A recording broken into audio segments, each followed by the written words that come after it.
me. There we go. So we got, we're up on YouTube now. Having some technical issues today. Are we okay for lighting? Yeah, we were okay. I'm not gonna, I threw this stream together real quick today, so it's a bit issues. Oh, what's going on here in the chat here? I am going to just move this window here. Here we go, make that big. Go yes. Make this kind of cornered here in the, come on, put it in the corner. All right, I'll do it manually. Wait, I think it actually did it the way it's supposed to be. Sorry, yeah, getting it all in order here. My filter was not working, so like I like to use all the face filters. It's kind of fun to play around with. Hey, thank you, Multivision Bro, for that $10 donation in the super chat. Thank you very much. I don't know how I get paid that out. I just know it, and YouTube takes a cut of that too. But I appreciate that. Maybe it helps me in the video for the reach of this and the reach of my channel. I don't know. It seems like my reach has dropped quite a bit from where I once was, but that's just I talk about satellite a lot. That's like one of the big things people come to my channel about. And satellite, the interest in satellite has dropped a lot because people can stream. That's actually pretty understandable. I try to talk about like Roku and other streaming options, but that's like a super saturated field, right? So everyone's in that. Can you hear me? Does my audio sound good? Because I know this mic had an issue. There's a button on here. Here, I'll show you what. So when I did the audio last time, where was it? There. I had it set on that, and it was like really tinny sounding. Here's my mic here. But if this probably doesn't sound as good. And then when I put it on this, it probably sounds better. I know there's a delay on YouTube. So just I'm gonna put my mic back on here. Can you, hello?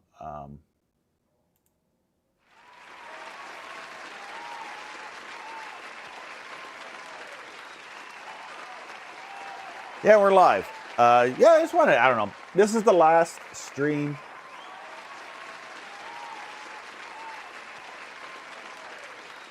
I'm just waiting for someone, like, press 1 in the chat if you can hear me, because we are live and I'm not sure. I can test my audio, but I'll get feedback for a second here. So bear with me.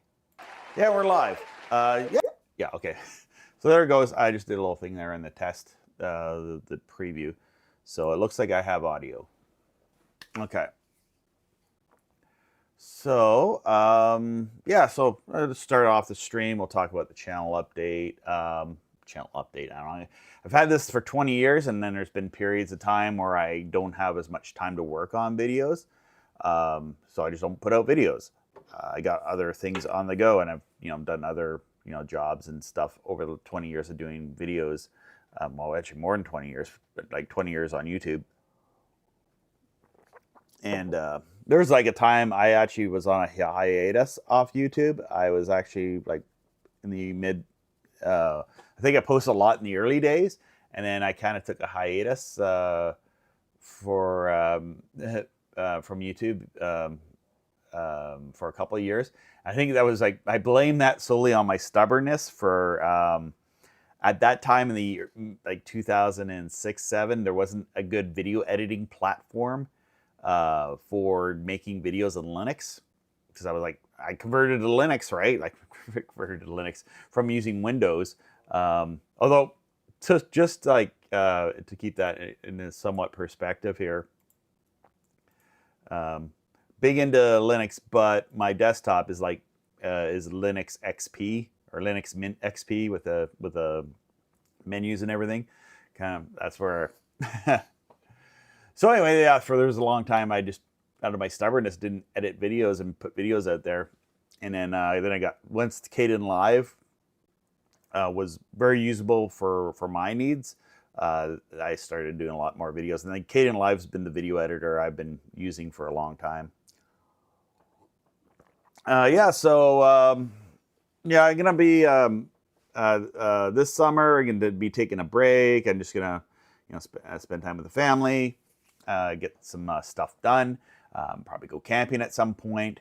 Although camping, I go a little bit like, you know, satellite antenna nerd while I'm camping, because like if I camp, I want to put up I haven't really put up a satellite dish while camping, except for like if you go back to like my first time doing a satellite dish would be at my family's cottage. My parents had a cottage years ago, and we would I set up a satellite dish on a tree. But if you're camping and you want to set up a dish, doing a tree, it will work, because that's like a sort of thing you have to find line of sight for a satellite dish. And sometimes you can just put it up on a tree. The problem with doing it on a tree will be, I'm going to change up this background here. I don't know what's a better background that we can use. I think this one here. I don't have my camera going here though. Got this thing here. We've got the camera in the background here with the chat. There's that. There's actually this one here is a full screen. There's my dish. Yeah, I had some technical issues because I was gonna.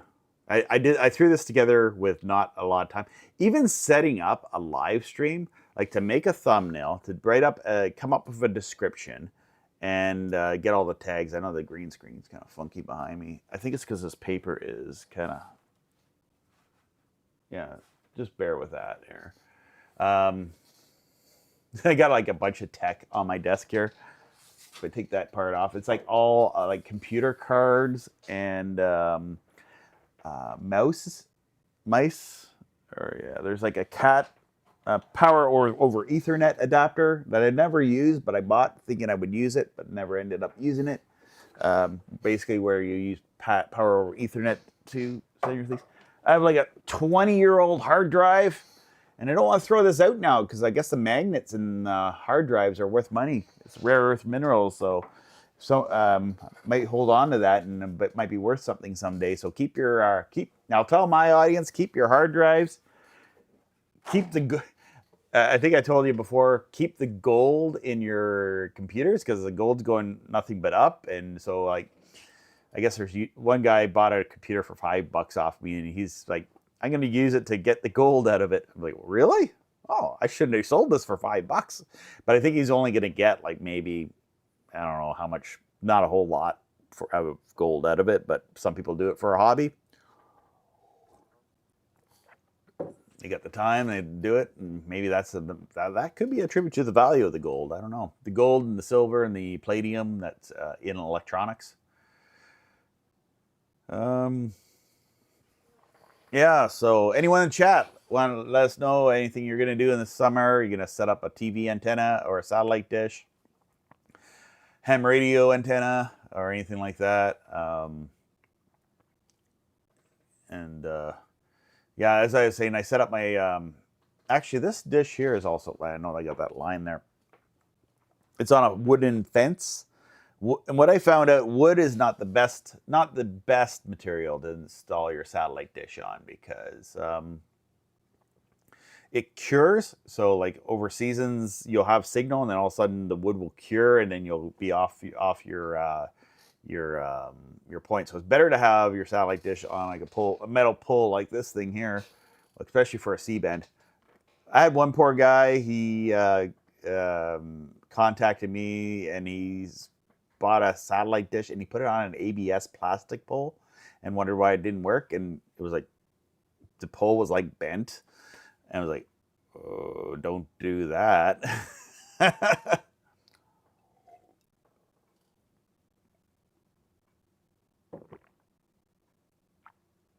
You said it says from Jose.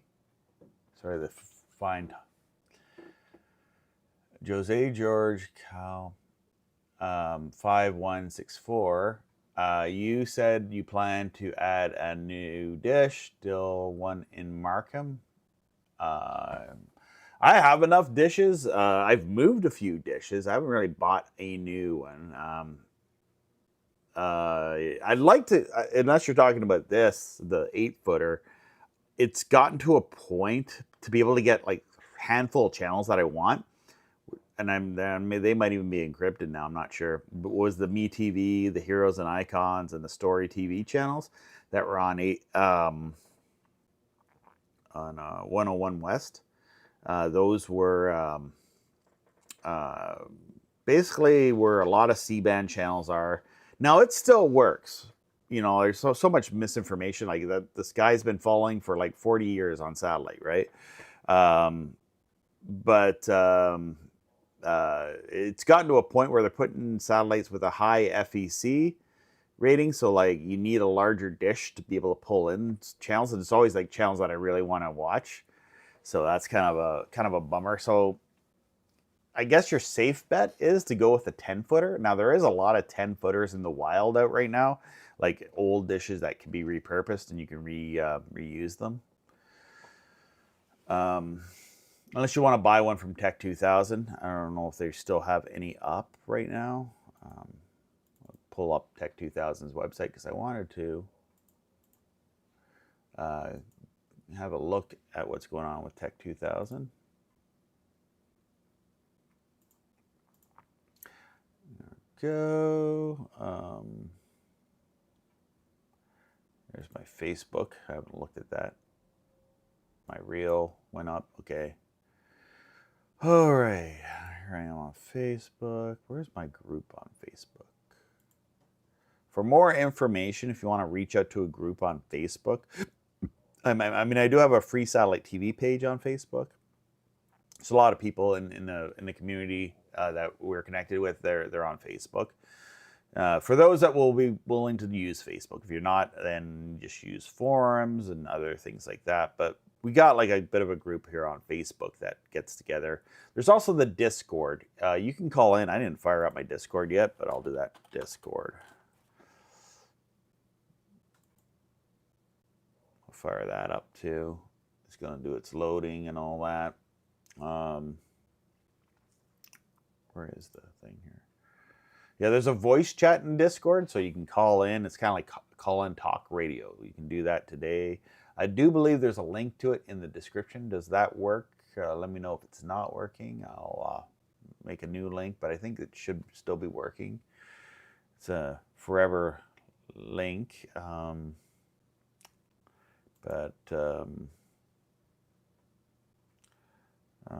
guess I can open up Discord. I'll open up Discord, but don't go in and like try to like take over and go on and listen to me. I'll just turn off Discord and we'll just keep talking. All right. So I wanted to pull up tvrosat.com. tvrosat.com. It's my main place for getting news. 2000. And we can go to my desktop. See you talking there in the chat. I'm just view capture device. There I am. Okay. Hey, there we are. All right. I guess you can. The one place that over the last 10 years, I guess you can buy a satellite dish is Tech 2000. They have like some of these dishes here. If I had the real estate, I would like put up one of these 12-footers. Sure, why not? Neighbors would love it. You know, they would just love you. They'd come to your door and want to buy a cable from you. Yeah. All right, and they have poles, receivers. They have that Edison 4K, which I bet you anything that says is out of stock. Yes, it does. Which is, I mean, on them, it's like you can buy Amazon and eBay, the cheap Chinese satellite receivers, and they're decent, but they're under $100. Like this is like a $200 receiver in USD. Probably a little bit better quality. You're gonna buy like the $100 receivers, which are decent. I will say they're decent on Amazon and eBay, but the power supplies of them are pretty cheap. I've had a few of the GT Medias die on me because like they're just cheap components to them, right? Plus, I listen to it all the time. Here is the forum site, and we got any news. See anything new on here? Television industry news, blah, blah, blah. General satellite forum. There we go. I kind of want just general, not C-band. Is there anything new in there? Free satellite. There's this thing. OVW Wrestling is on C-band. I think. I used to, my big thing for satellite was back in the day, not so much now, but it was like to be able to. 105 West has U2 America. I haven't moved my dish there to scan that in because it's common before, and it's had like wrestling on. I talked about this before though, so let's not spend too much time on that. Is that new? No. I didn't realize QVC and a home shopping network is going off the air after bankruptcy filing. That's news to me. Listening to... Hello, how's it going? Got a call. Good. How do I do this thing? There we go. There we are. And someone's in the Chico. I don't know how to say your name. Sorry. That's all right. I'm listening to WFCL HD2, which is classical. Oh, yeah. That's on, what satellite is that on? No. That's a FM station. FM station. Oh, yeah. I'm going to put some headphones on so we can have audio. I don't have to crank the audio and then it doesn't echo in my little studio here.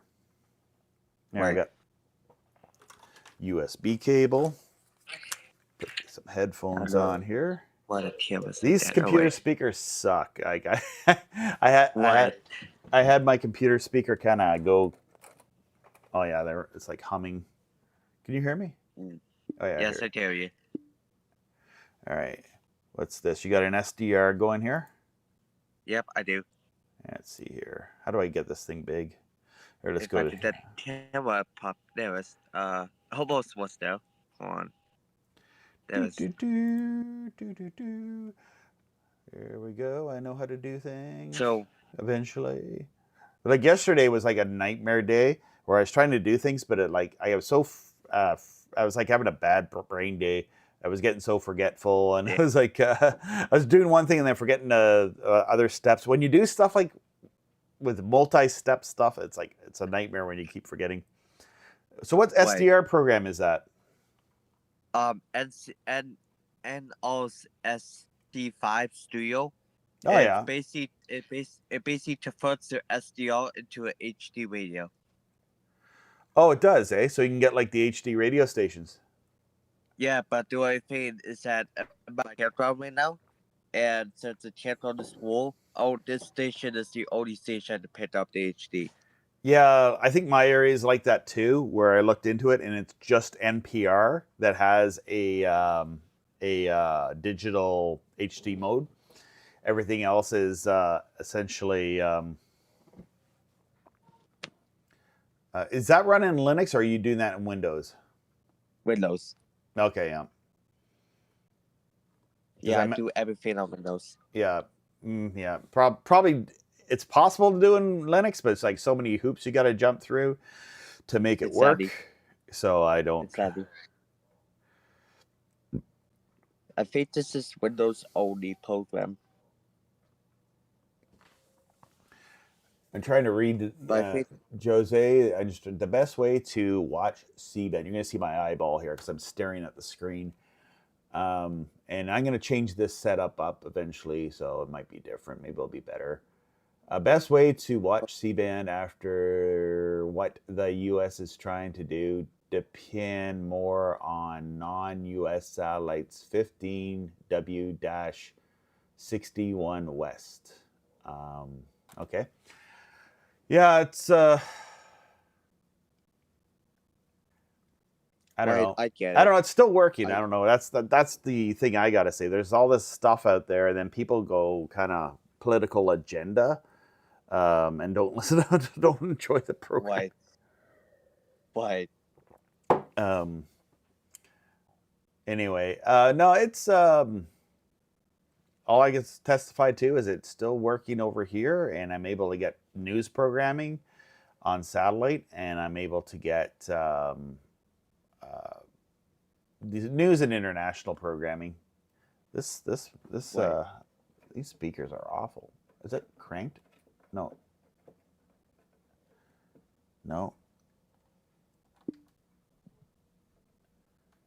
It's like really humming. With my headphones, it's like humming really loud. Ooh. Yeah. Now, oh, and I messed with the audio on the main board, so I don't know if I messed up the audio, your audio, because I was like trying to.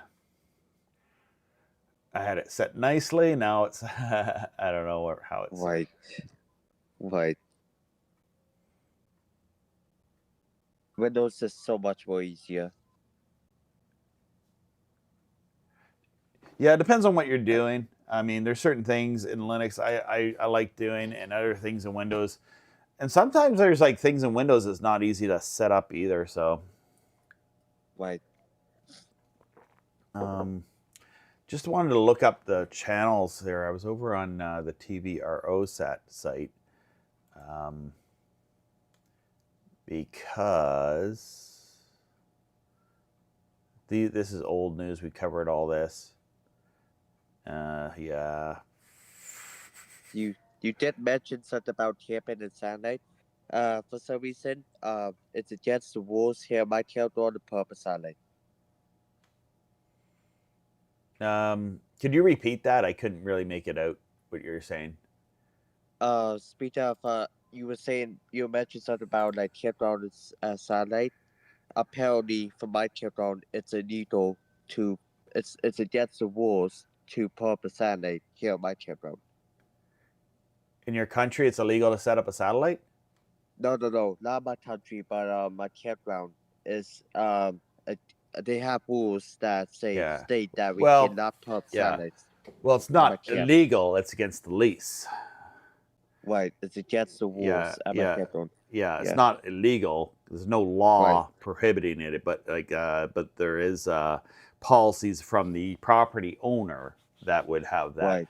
It actually, in the United States, you are legally, they can't do that technically for renting. I don't know where it falls under campgrounds, but I mean, campgrounds, like, why would they have that policy? Then you look at every trailer in a campground has an aerial. You crank it up, and an aerial extends on the roof of it. So I don't know where. So here's a fact: there's like one camper in the campground that actually has satellites. It's still up. Yeah, I remember a campground I used to see, and it had a giant C-band dish. And I told them, and then the people who owned the campground were like, "Oh yeah, you can still get channels on that." And the guy looked at me, "No, you can't. It's junk. No, you can't." Yeah, I do it at home. No, you can't get channels on it. I'm like, whatever. Right. There's like one camper in this campground that has a satellite dish go up, and it's like I think it's like a 10-foot a 5-foot dish, a direct TV dish. A 5-foot direct TV dish. When did direct TV have 5-foot dishes? I think if I looked at it right, it's a pole, and the direct TV dish is just sitting on it. Okay. Oh, okay. So I pulled up the last 14 days because I haven't really talked in a couple weeks on stream. What I'm looking at is BBC World News, which it's PowerView, MLB, and CBS feeds. Someone was saying that on 97, CBS and Fox CW was on. I was able to tune that in a few weeks ago, but I'm not able to pull it on my small dish because I do KU band on a small dish as well. I just use an old Shaw Direct satellite dish, have it aimed at Galaxy 19, which is at 97 West, and get like over 100 free KU band channels on that. And I'm able to pick up most of the time, but they might be like one weaker transponder I'm not able to pull in. But now that 87, all the channels on 87 West have moved over to 97 West, I should just aim my motorized dish over at 97 West so I can pull in all those feeds, because that's what I was watching a lot. Like the Sinclair broadcast feeds would pop up on the weekends, which would be like the CW network and Seed and different feeds like that. And I haven't really been scanning around. I've been pretty busy, so I haven't been playing around with satellite. So if anyone sees anything and you want to reach out to me, just give me a shout over on Facebook. If you're on Facebook, I have two Facebook accounts. It's not someone scamming me. There'll be one, which is my URL Facebook account. I have an IRL Facebook account. If you friend me on my IRL, I'm going to ignore you because that's like just for family and friends and stuff like that. People that I know IRL. If you want to friend me on my URL Facebook page, and you can tell it's my URL Facebook page because it has my YouTube videos and everything like that. On my IRL Facebook page, I don't post any of that stuff. It's like I don't bombard people I know with the satellite stuff and all that. So yeah, so I got the two Facebook accounts. And try to reach out to me to my URL. If you send me a message on my IRL, I probably won't even get back to you. So yeah, that's how you get a hold of me. I do have a Facebook page, but actually I prefer, if you're going to chat with me, I would prefer you go to my URL Facebook page. It's the one I post. Like, if you see on the satellite forum on Facebook, not the satellite forum, but the satellite group that we run, where it's buried in here right now, North America. Well, here, I'll share this here to there. Oh, this is gonna not let me do that. It's gonna say, okay, go to a group. Well, something isn't working because Facebook stinks. Let me fix that. North America. North America. I gotta type it in because it's America. Free satellite TV for North America. Yeah, great long title. Blah blah blah. Here we are. Just gonna load. Well, that's what's on the page. There we go. Okay, 3,000 members. Thank you for joining there. Teneman's on there. And can anyone with Galaxy... here's a question that someone dropped here a few days ago or a few weeks ago. Can anyone with Galaxy FTA set up, check if God stands TV? This guy was asking a lot about that. Let me know if they could receive it. No signal. Nothing on that transponder. Okay. Yeah. Yeah, 'cause sometimes like ministries will like say we're on satellite, but they'll have the wrong information, and it kind of sends people the wrong way. Right. So okay, it's a different transponder. Okay. And so yeah, you get that. So yeah, this is the group if you want to reach out to me, and then you can find my account. Just like you'll see that I'm posting there. You'll find my IRL, my URL, which is my. I'm just trying to look at the link for that thing. If you want to reach out to me. Oh, how do I go? Okay, view profile. Robbie.strike.3 is the actual like facebook.com/Robbie.strike.3 is the way you get a hold of me. Gonna get hit with a bunch of spam messages now.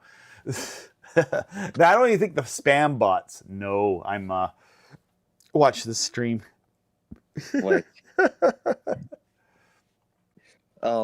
Yeah, so I do use Facebook, but to say with you, I use that for my family. Yeah, I use Facebook mainly for family. Like I don't even post like pictures of my family in like the main Facebook. What I do is in DMs. I do it in direct messages. So if you go do something, because it's a matter of privacy. So I generally put it in a private DM. And that I was with some like a funeral, and I talked with a bunch of friends on the weekend. And we all talked about like we don't like Facebook, but we're on Facebook. And I'm like, my mom's standing right there, and it's like, yeah, it's been to be in touch with my mom. I haven't got my mom on Discord, But I don't even know if a Discord is my favorite platform anymore. I probably should maybe I should move toward Telegram. I do have a Telegram. I don't know how to link myself to that, but maybe we can get the Telegram working, and that might work for some people if they prefer Telegram. I might go with that. Wait, the only thing I don't like about Telegram is that how stabby Telegram has been. Has it been? I haven't used it, so I don't like. A ton of stammers are on Telegram. That's why I don't use it. A ton of what? Stammers and hackers. Oh, hackers. Well, I guess hackers are everywhere. You get the bad. You get the bad everywhere, unfortunately. Like Facebook's pretty bad for fake accounts, even when I reported fake accounts, I said to their AI, "Hey, Facebook, this is a fake account. Someone pretending to be someone else," and they just kind of, "We've looked at your review, but we are not going to do any action to it." It's like it's someone doing identity theft on your platform. Right. But yeah, most of Telegram is a bunch of scammers, ton of scammers, more scammers now than any other platform. Yeah, well, yeah, the scammers are on a lot of platforms. I mean, you got scammers in Facebook, you got scammers probably on Discord as well. Even like Facebook posts that come up, and I'm like scrolling, and like I look at the comments, and it's all generic. What would you say? Generic. That this is a great product, or 100%. Like it's all these like not really like long-winded. It's just a general, few word answer, which is obviously a bot that people drop in to boost the algorithm, I guess. But I from what I understand, Facebook's able to figure that out. I mean, if you want to help me out, maybe just take a few seconds, even use AI to write it. I use AI for grammar, okay? You hear me talk, my grammar is awful. Like my grammar is even worse when I'm typing. So AI has been a wonderful tool for me, just to be able to articulate myself a little bit better, to give me that aid to be able to, for someone to articulate a little bit better. And maybe you have a language issue or disability, and you can use that to enable you. So yeah, I know I got the AI haters that are oh, it uses all this water. It's like, yeah, the same amount of water is used for fields. For farmers' fields, we'll use the same types of water, and there's all these different arguments. Right.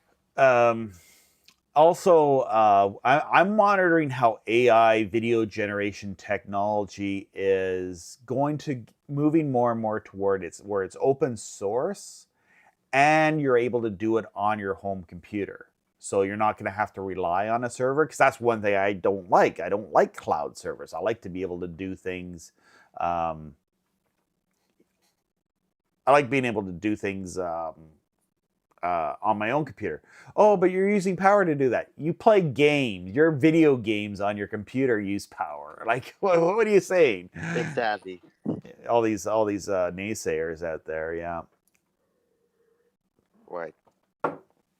So, like, the computer's on, and it's like running Facebook or running YouTube, and then anyway. So yeah, I just think it's a neat technology to be able to do effects easily that Hollywood, and maybe that's Hollywood propaganda coming at the everyday Joe that's using AI, where they've been using AI for decades with Jurassic Park and making CGI, which is essentially AI, maybe more work put into it, but doing computer-generated effects. And where are we at? Are we at quitting time yet? No. Okay. I don't know. And the reason why I say quitting time is I got to go to the washroom. Did all the setup, and then I forgot to go to the washroom. I am going to I'm going to disconnect the Discord here, and if you want to come back, I'll be back in a few minutes. I just got to take a break. All right. All right. Cool. I'll be back on Discord. If you want to call in Discord and be like that caller, you want to be able to talk with me, there's a link in the description of this video, and you can do that. You can also reach out to me. Hey, call me on Facebook. Actually, you could call me on Facebook. Can we still do groups in Facebook? There used to be a thing up here on Facebook where you can do groups, and I don't know if they have that anymore or not. Let's go to VLC. And what video do I have coming up next there? I'll just make sure it's Time Machine, Satellite News. Yeah, okay, Time Machine, Satellite News. I'm going to go with that just for a minute here.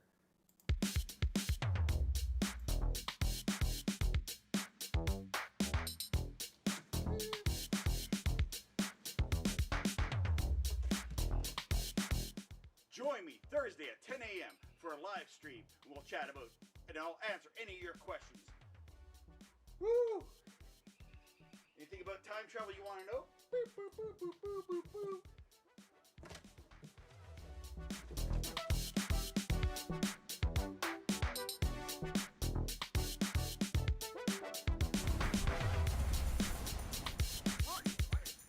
Right on time.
Right on time. Receive the power. Be lifted up.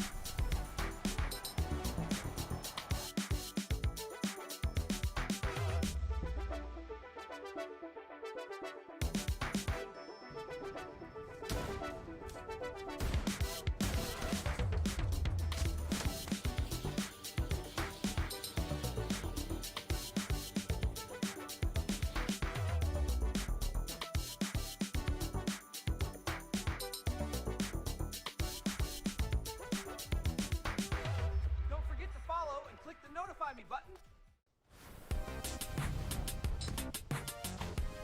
I love you.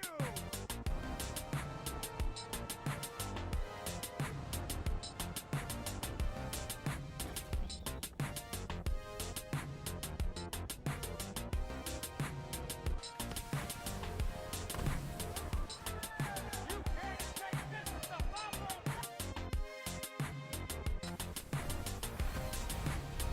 6-7 dudes. All right, time to make history. Yeah, it's working. Now for the real upgrade.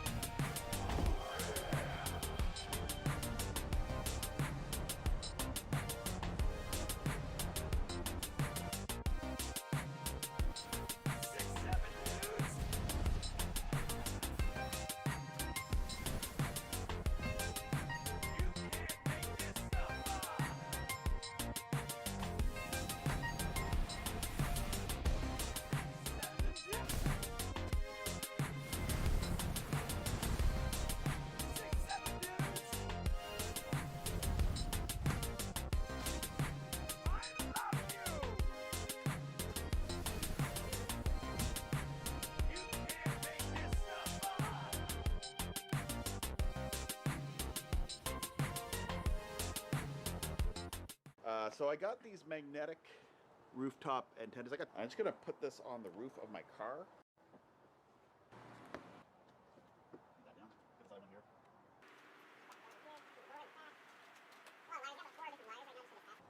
Good there. Please watch this video in its entirety and give this video a like. If you haven't already, please subscribe. Hey Ken, how's it going? Yeah, hide the dish. Yeah, hide the dish is actually a great tactic to do. I just changed my lighting. This ring light burnt out on me. It's actually the wiring. It's so cheap. It's from the dollar store. We're very low budget live stream here. Yeah, okay. Nobody reached out to me on Facebook. That's fine.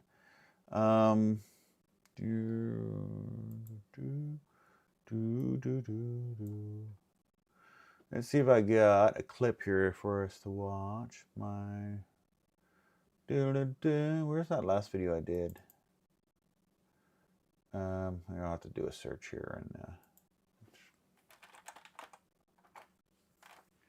and I got the MP4. No, not the Petite Thunder 2. 3B is, and it has the modulation. All right, we're gonna play that. All right, and I'm gonna make this big. Can you hear it? Oh yeah, headphones are on. So this is my Thor Thunder video. Just wanted to bring the audio down. All right, today we're going to take a look at this Thor broadcast 2-channel HDMI modulator that has an IP output of using the H.264 codec. Woo!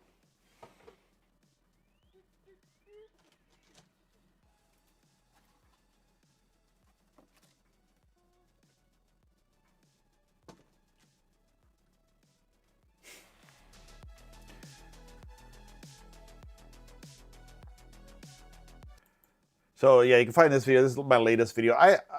This was like something I worked a long time to get this together, just because of all the things I had going on right now. But this is actually something really cool for like a master antenna setup, where you can like even like at a like trailer park where they don't allow you to have satellite dishes. Why not do a master antenna system in your trailer park where you set up your own channels? You can run like coax cable throughout the trailer park, or potentially wirelessly, or through an IP, or through maybe even through a shared Wi-Fi connection. Which that's actually, if you don't want to run cable, it is possible to run like your own, like, you know, get some HD home runs and get this kind of setup and be able to share a bunch of IP streaming throughout a trailer park, so that you have like TV set up through, and just have like it. Actually, I guess that would be the interesting thing now, is to set up a Wi-Fi. Oh yeah, that thing died on me. There you go. I don't know. I'm gonna unplug that because I'm worried it's gonna blow up on me.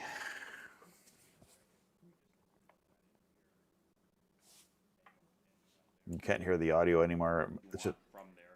Video and audio will transfer through a HDMI cable. And then, sorry about the mess of wires here. That will turn into a mess of wires. You got your RF out.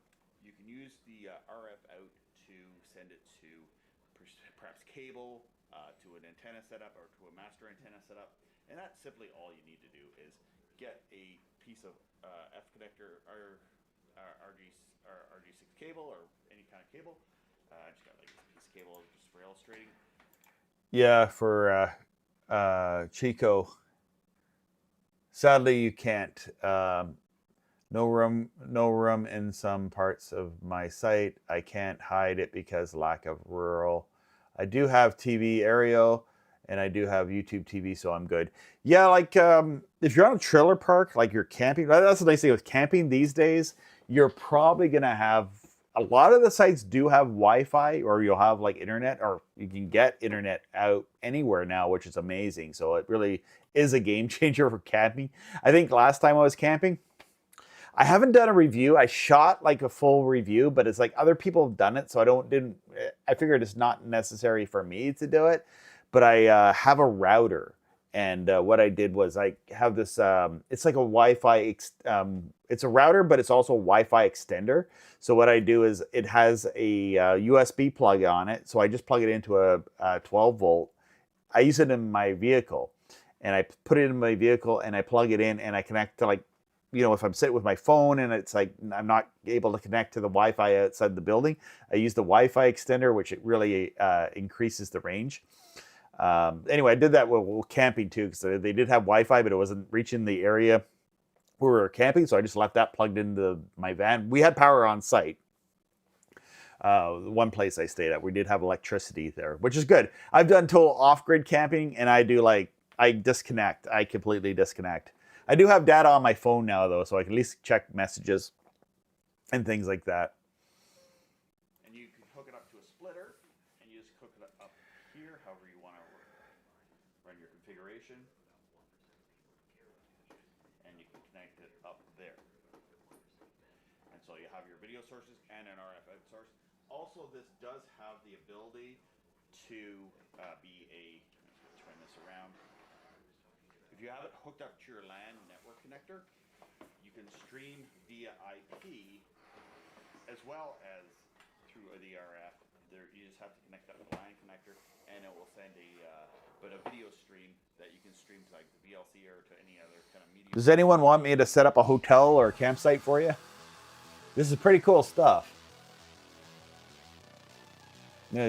I know people are like losing their crap. You used AI. I know it's kind of weird and looks funky. All right, so I got the modulator going here. But it's like welcome to 2026. Anyone can use AI now. That's just the reality of the world we live in now. It wasn't working on my router, so that's a pretty easy thing to change. That's the first thing you're going to want to change your IP address. Just change it to whatever you need to change it to. It's got 2 channels that I got input into it, and it also has a network streaming option. So it can stream via a UDP protocol over your local area network using the network cable. Here's it's not too much, but I'll just give you an idea what's going on back here. There is 2 HDMI cables going in there, a coax cable going into basically my master antenna system, which is connected to just a splitter. So they're just essentially attached to any kind of splitter, kind of like these splitters you get here. And so what I'm using for my 2 video sources to put into there, I'm using this satellite receiver. I just got a satellite receiver hooked up to my modulator, so I can put out a channel. Also, what I wanted to try out is I got a computer down here, and it has 2 video ports. So I'm just playing some video off of a live stream that I've done before, or some videos that I covered before. So I have the video feeds here on the displayed on the monitor. So this one here is a UDP interface. It's working through VLC, and also through VLC I have using my HD home run. I'm just showing you that it can cover. You can see both of the feeds. And the cool thing I really like about this particular modulator is it puts 2 channels on one carrier. So what that means is that both HDMI sources will show up as channel 12 or whatever you want to set it to. That's one thing that I really liked about this particular modulator in my last review is that it does that. And I know I'm wondering if Thor Broadcast will come up with like even like an 8-channel or even like a 4-channel where you can squeeze in, because it's still decent quality video when you're fitting 2 channels in there, because you're pretty much working with like TV stations will fit like 8 channels. So it's decent, but you start to like lose quality when you get about 8 channels, because depending on the bit rate and what the compression is. I think it's safe. Like you could probably get like 4 using MPEG-2. You could probably get like 4 decent 720p channels. Like I don't care about 1080. You could probably do 4 1080 channels on one carrier. But if you're using H.264, you could probably carry even more. Now, I don't think this thing does the video streams in H.264. I think it just sends it out as MPEG-2, you know, your standard, which is kind of all right, because then it will work with all the old TVs and all that. And the channels will be set up on the carrier how you want. Right now I have it set up like that. The modulator itself has a bit of a fan. You can hear that fan in the background. For it. If you have a server rack, you can always install this into a server rack.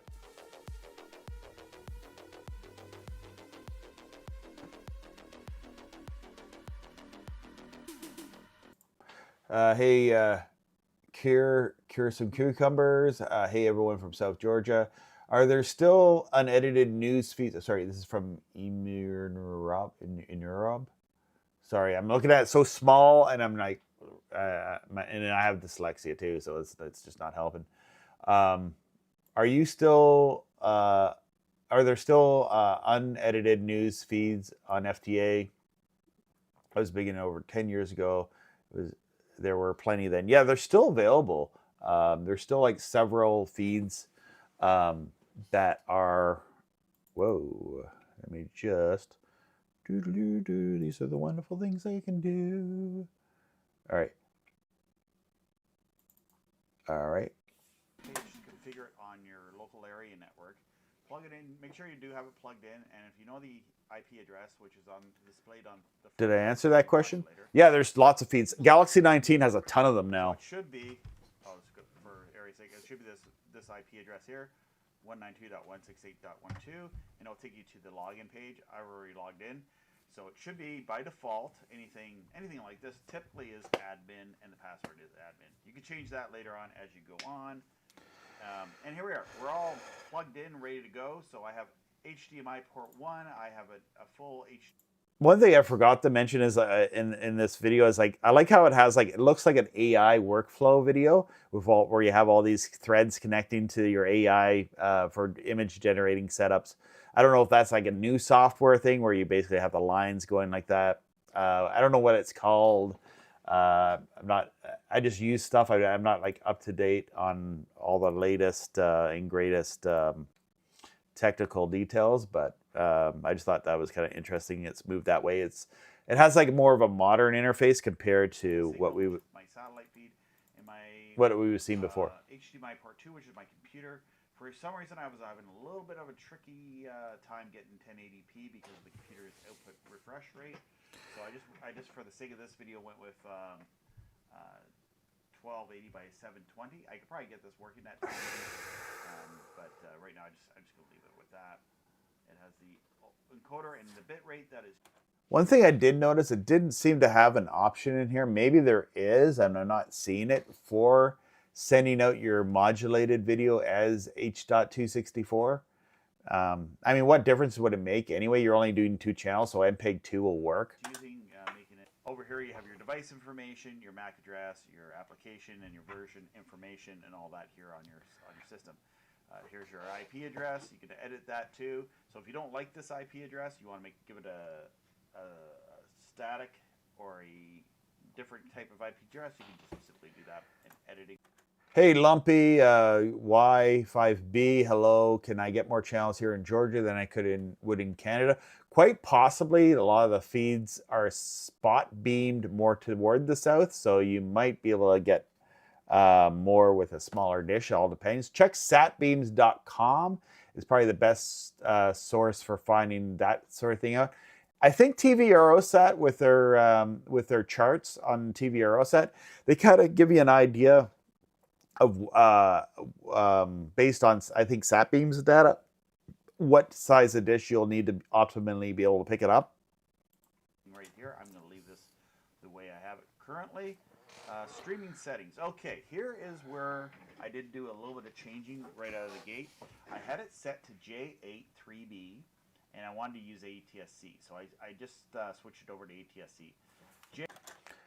J83B is essentially QAM cable. So here's a quick Google search of what J83B is, and it has the modulation all here. You just do a quick Google search.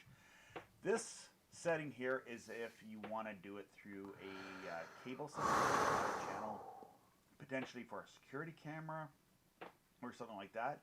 In my applications for this, I typically use ATSC because I'm using it along with a master antenna system. So in here you have all these settings you can edit. You have your bit rates. You can bring down your bit rate or bring up your bit rate, and you can make one channel higher quality than the other. I haven't messed with the lactacy yet, but the lactacy, one thing is... Yeah, I haven't messed around too much with the lactacy because if you watched my prior streams before, where I actually am using not this modulator, but I'm using like their Thor Petite modulator, which is coming out of my satellite receiver, going to my HD home run. So there's like a bit of a lag when I'm demonstrating my satellite for the feed. I'm not going to do that today. I know some people like when I go through the feeds, but I can't pick up the news feeds, which are fun to look at. I've done that in previous streams, by the way. If you go back to watching some of my other streams, and I've filtered out a lot of them too. So what that means is like if you do a search, my name, search satellite live stream, put all those words together in an AI search, it should come up. You might not want to game with one of these. Maybe it's possible. I just I kept the Lactaseed to have the better video quality, but then the tricky part with Lactaseed is it will be like a second or two delay. And audio format, you can switch to AC3, which should be pretty standard if you're running it to most TV sets.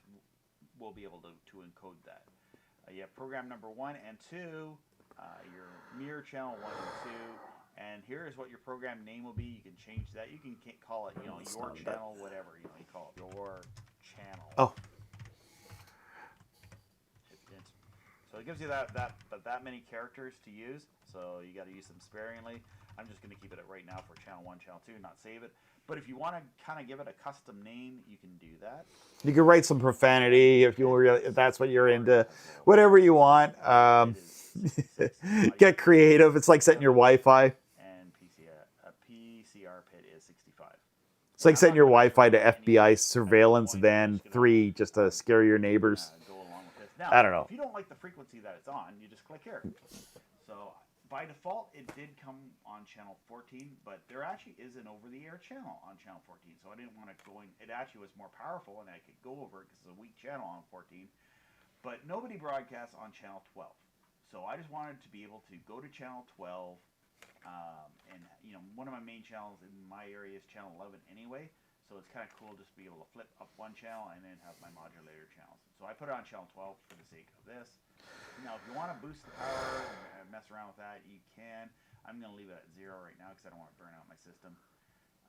And it will scan in as... I don't know if it actually will burn out your system if you have your attenuator gain up too high. Maybe someone who's more knowledgeable than that could answer that for me in the comments later or something. If you wanted to use it for a purpose that you wanted to get further for some reason. Another thing I do find is interesting, you can hook this up to like a cable. Use an HD home run. I don't even... Have the cable companies abandoned QAM? If they haven't, does that mean that there's a ton of frequencies opened up on QAM that you could... Hey, here's my community TV channel. I'm going to put on certain satellite channels on cable for free. Just someone has to know how to plug the cable into their TV and scan it in. Channel. So you can make it scan in as whatever channel you want it to be. Like, I think you can actually put it on physical channel, like here on physical channel 12, but you can make it like whatever channel you want. Say it's like channel 51 or 50 or something like that. You can put it on that. That's pretty much the modulator setup with everything there. Now we'll go to IP streaming. So here's where we got the DNS address. So it's I was actually kind of surprised at this because the address was this number here, this 224.2.2.4. So that was for channel 2, and plus you have to have the port number. So I'm just going to use it on this computer, which I have set up to do it. So here I got them all prepared here on this computer. I'm just going to Control F for the sake of this video. So here I'm on this separate computer, so I have the UDP playing the satellite receiver over here, and this is going through no machine, so it looks a little grainy. Don't forgive that. All right, for whatever reason, to change the feed here, I'm just going to go open network stream, and I'm just going to Control V the UDP address in there and hit play. And there's the other feed. I wonder, though, if I can take VLC.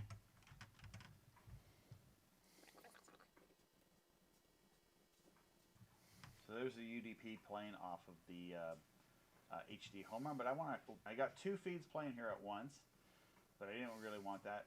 I just mixed up here. Network stream. There we go. So I got the two addresses just dropped and dragged in there. Let me just show you that. So I got my one feed here, which is the satellite receiver feed, and this is just a feed off of and probably the quality on this video here is like from a stream that I did years ago, so it's not the best quality, but it just shows that I can have two video feeds if you stay in a hotel or anything, you see a setup, and that's what this is. It might be a setup like this, and you can kind of, I don't know, maybe while you're staying, you can make your own channel if you had one of these things. Going through this different UDP decks. I got one here for my computer and one here for, and also this feed is only 720p, so it doesn't look the greatest quality. And plus, this monitor is actually a 720p monitor on top of that, so.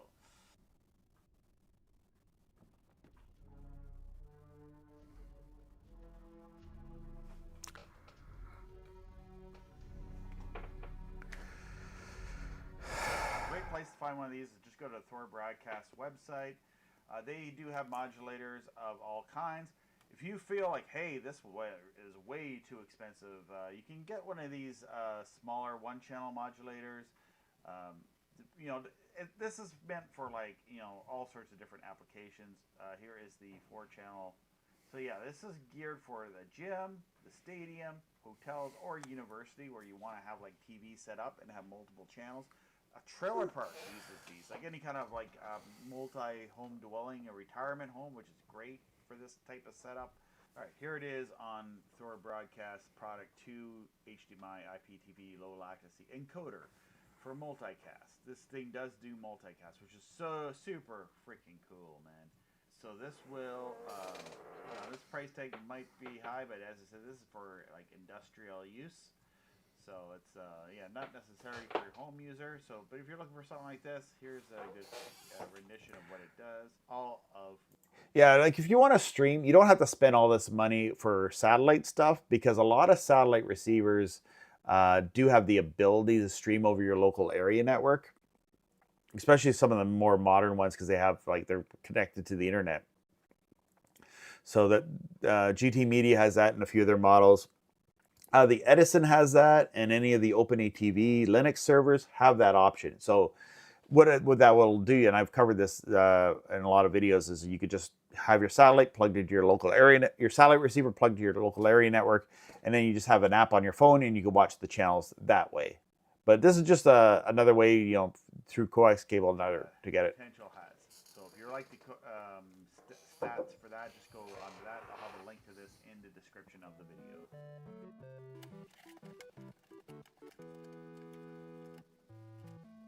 I should have said that too in the intro of this video. If I'm going too slow, you're watching a replay, you can always like watch this 2x speed, and it will. I'll talk faster for you. And if I'm talking too fast for you, you can always slow me down too.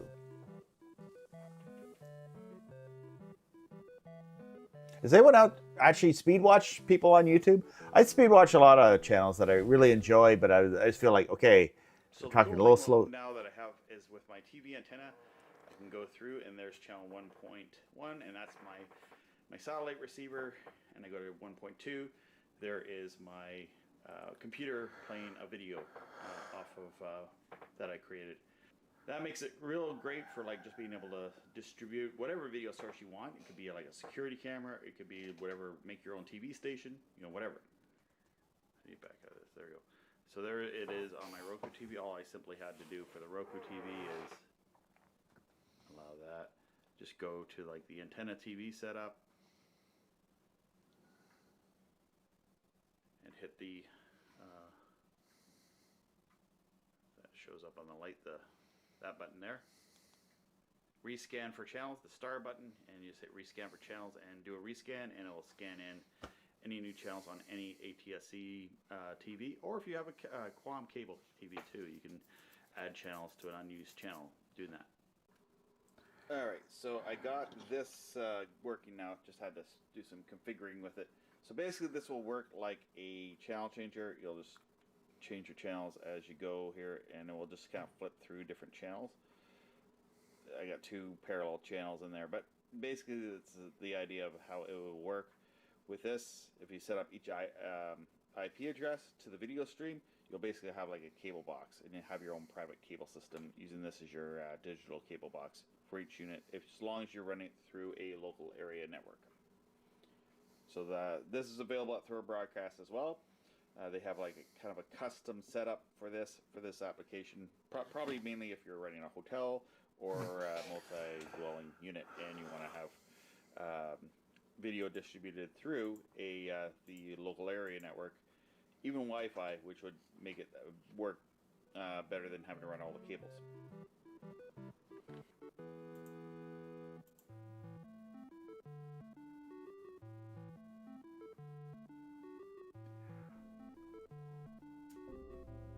Hey everyone, ready for the ultimate time trip?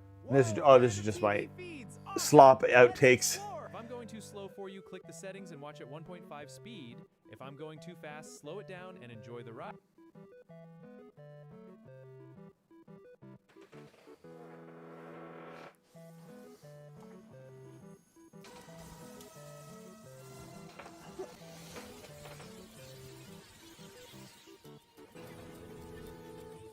Ow! This is just where AI is like on drugs. All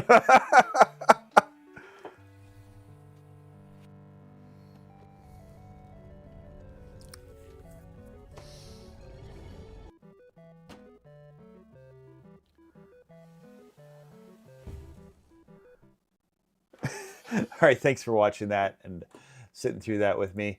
Not easy for me to do. I don't like watch. I hate editing my own stuff, and I hate listening to my own voice. Everyone does.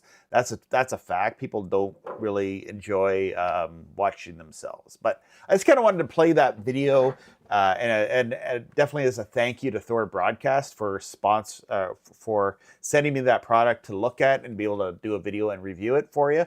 It's not for everybody, and that's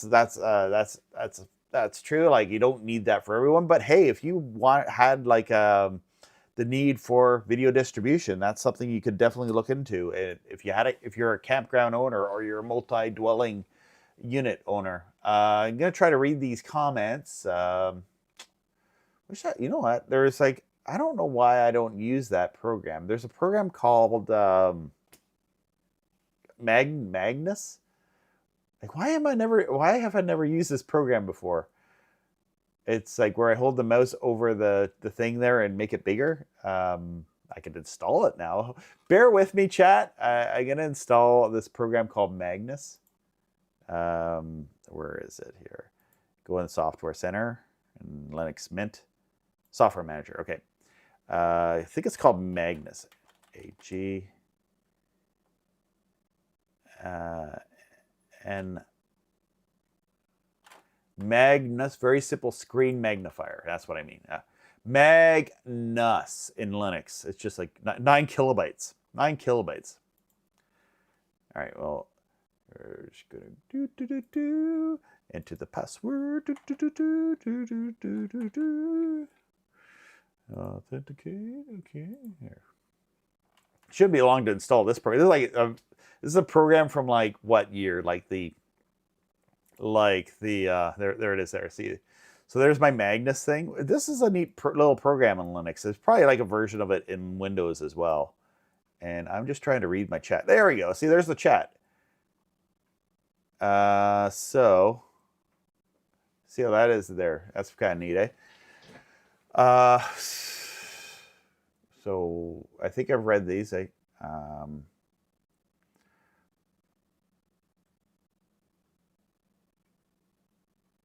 There's Lumpy. I read your chat. I like being able to read everyone's chat because this is kind of more geared to where like a laid back stream. We don't have it. It's kind of nice for everyone who is watching, because it's nice for you because I have time to go through your chats, because it's not have you ever wanted to build a bigger satellite dish than those usually on sale? Do you know of any document showing how to build a big satellite dish, 12-foot C-band, K-band? I'm not super handy at like actually building anything from scratch. So not me, personally. I have seen videos, I haven't seen any videos of people actually doing it. No, I haven't seen any, and proving that it works. I've seen videos, hey, look at my 100,000 YouTube channel. And I'm going to show you I did this. I'm not going to show you how I did it, but I show you I did it. And I was like, I wish he would have showed me how to do that. Have a 20-foot C-band dish during the late 80s in Hornandus.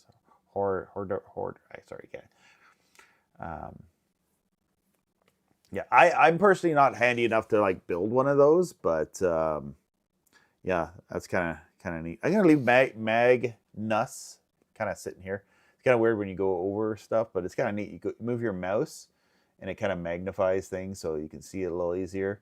So I got it on the chat here, and it's like that's a fact, Jack. Look at that guy. It's kind of a neat tool.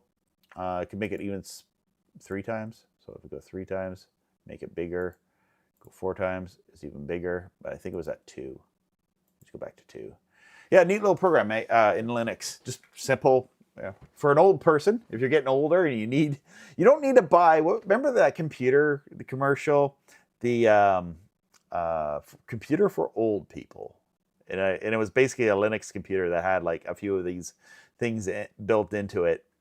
To what was that computer called? The Telekin computer.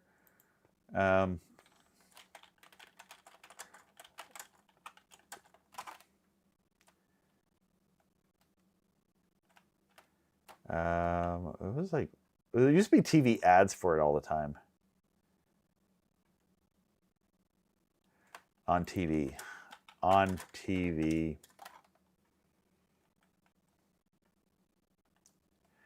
Telecom.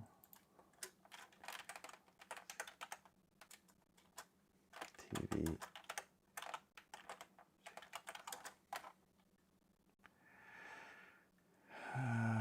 What was it? Telekin, the famous computer for old people, frequently seen on TV. Telekin touchscreen computer for seniors. Yeah, that's kind of what I'm thinking about is Magnus. It's just basically it was called the Telekin computer, and it was like a Linux computer that was a touchscreen. Anyway, it was like $1,300 for like a computer, and it was like this touchscreen computer. And I mean, it was basically marketing, like a non-Apple computer for like a non-computer user, which is in a way, I guess, a smart marketing ploy to do that.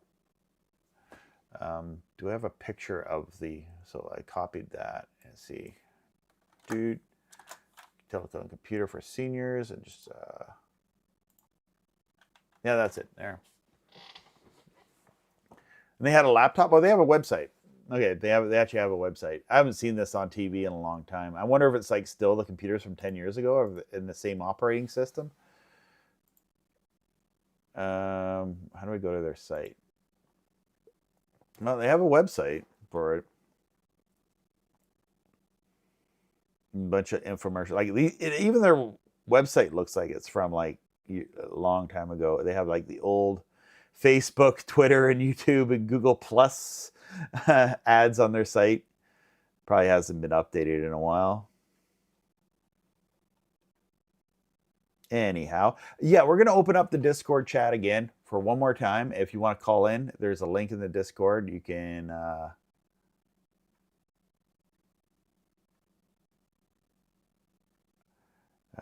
go to Discord here. I'll join the chat here. Boo-doo. Hey, how's it going? Yeah, so the chat's up here on, what's this thing here called? Discord? Yeah, Discord. I can even stream. Turn off camera, share your screen. Do that where it pops up. Do the pop-out thing. There we go. There we go.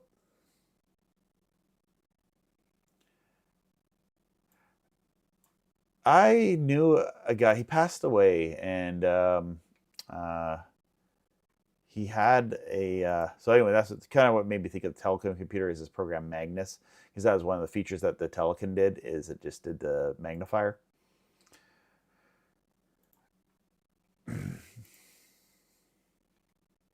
Here, I can sit here and read the chat now, though. That'd be so cool to have now in your backyard. What is a paraclips? What's a paraclips? I have no idea. I can Google it for you. I have no idea what you're talking about. What is a did I say something, or did you hear me say something? I don't get it. Here, let me just...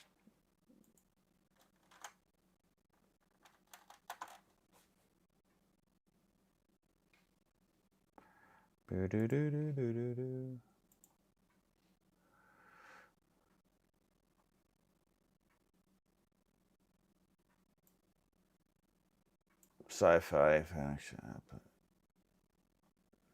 Can you give me like a real... If you're dealing with pests, Paraclypse instant control system uses a mix of ultraviolet light, auto tracking glue cartridge to catch thousands of flies, mosquitoes, and fruit flies with zapping them. If you have a specific device in mind. Anyway, that's what we do here. We do Google things for you free of charge while I'm streaming. While I'm not streaming, it's $10 a Google search, okay? So yeah, free Google searches on the live stream.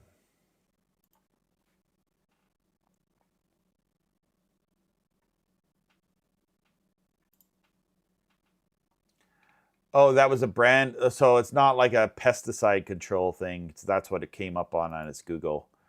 Is that what you're talking about with on the context of that? Because like, oh, it could have been, yeah. I could be like, you threw me off on a rabbit trail or whatever. We're at, whoa, I went overtime today, didn't I? I was only expecting to do like a stream for like an hour, but I never do an hour, right? So anyway, the Discord is open, but I'm going to be closing it very, very, very soon. So that's all right. I'm ready to pack her in, and what are we going to do? I got so much I got to do, but I want to rest. That's what I want to do.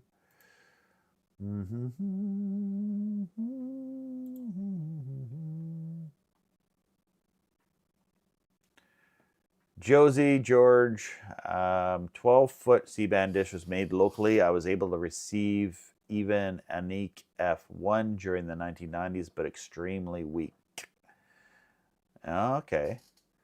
I'm like sitting here and I'm, you know how the chat works, right? It's like 20-second delay. I said something, somebody, and I know it's like you're typing to the host, right? And then like by the time you type your message in and it comes in there, it's like a minute delay.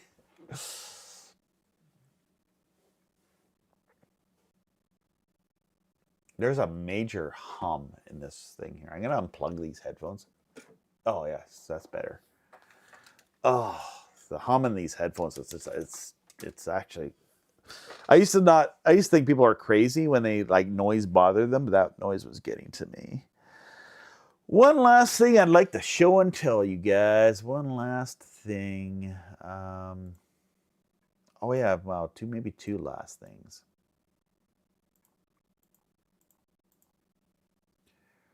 First is this. Bear with me.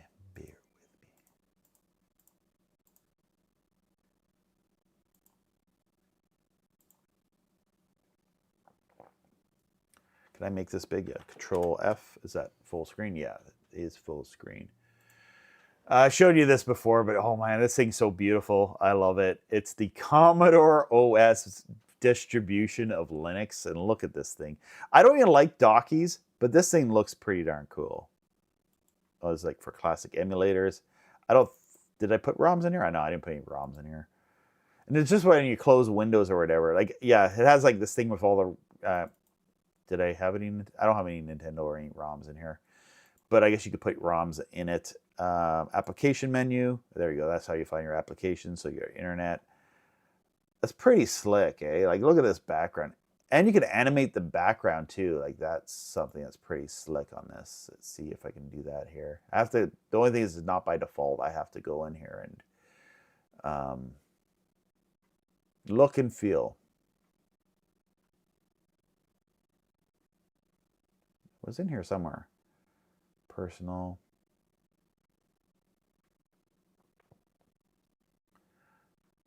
do I have to search it? I might have to search it. Here I am, like losing is it in the background? Change desktop background. Will it let me do that here? No, it doesn't do the animated background.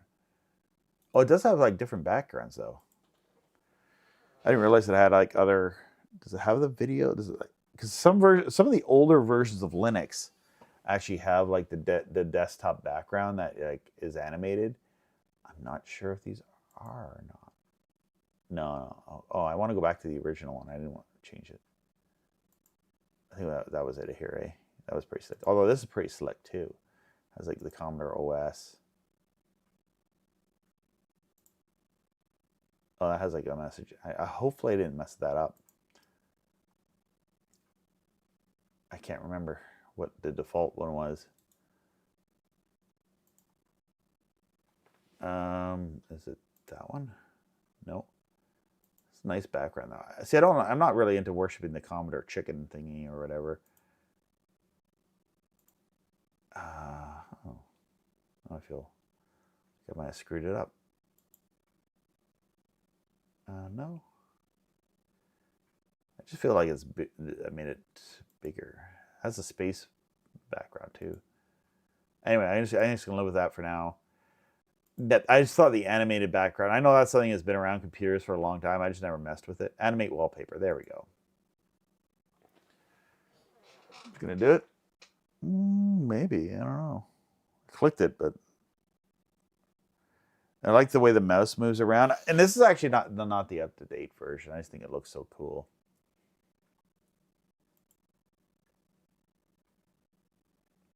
That's the problem too when you have so many options.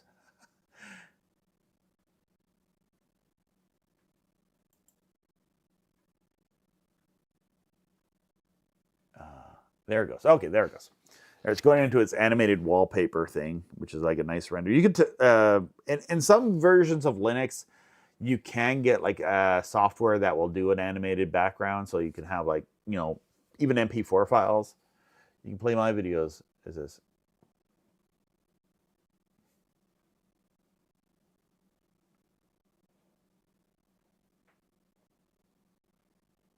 Ken, so I had one of these, yeah. Yeah, so I'll use this to go into Firefox. That's pretty slick. That's pretty slick, right? You go to your web browser, takes you to the default page. So yeah, this dude here on YouTube, Retro Recipes guy. I knew his name off the bat, like just by looking at him. There, it says right there too. But I was trying to, who is this guy? I've watched him before, Retro Recipes. He's like kind of pushing this operating system. But I want to go to Rick's. I just think it's really cool. You can download it as an image, put it on an old computer. Gosh, you can find an old computer kicking around somewhere. And it's like, even a 10-year-old computer can handle like a lot of, you know, cool Linuxy stuff. Go to Rick's Wild Feeds. Verify that I'm a human being. Motorcycles. Oh my God. There's a motorcycle there. There's a motorcycle there. I can't tell. Maybe that's a motorcycle. I don't know if that's a motorcycle or a bike. So how am I supposed to tell with my little eyes? I don't have the Magnus thing going on here. Boo, I'm in. Okay, here's Rick's Wild Feed. So what I do for Rick's is I go to latest topics. And then you get all the latest in satellite news. Sinclair channel mux. Basically, for what I'm interested in is channels. I just open that in a new tab. BBC feeds and has all the feeds. I haven't really followed the soccer. I've been busy recently. I haven't watched much TV. So when I'm on, I'm on like the scrolling media, like X or on, what's the other one? I'm on YouTube, X, or Facebook, pretty much. ChatGPT though, I'm starting to use that too. I haven't chatted with ChatGPT yet. I have it set up. I haven't done any AI chat today. So for networks is where I go, and it just has like, you know, any satellite news.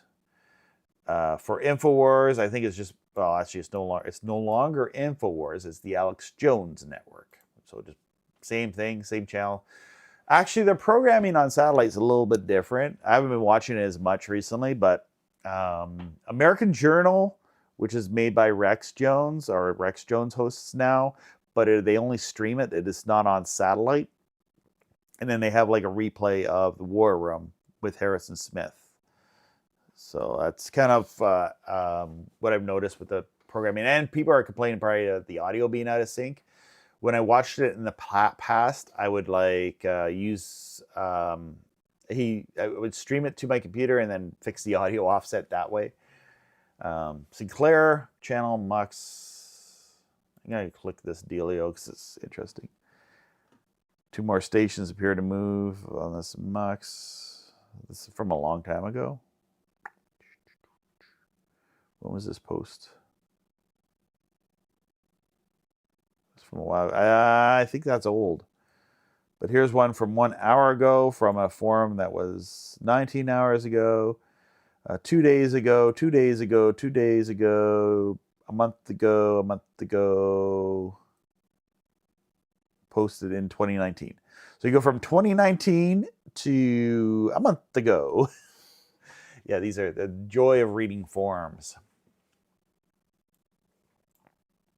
I found with forums, they are helpful, but they kind of send you on a wild, like down a rabbit trail, right? Or down a rabbit hole, where you're like, yeah.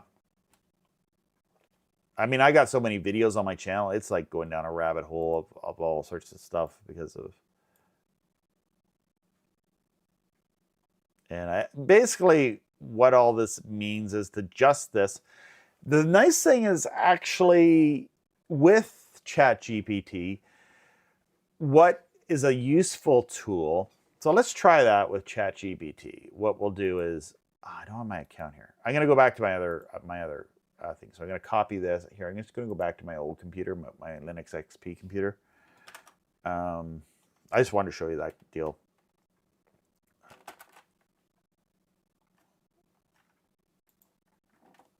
There we go. So make that small. I'm going to keep that in there, but I wanted to go into a web browser, not that browser, this one here. Are we still on Rumble and Twitch? Somebody's watching on Twitch. That's cool. Hi. I don't know if anyone chatted on the... And it didn't go to Facebook today.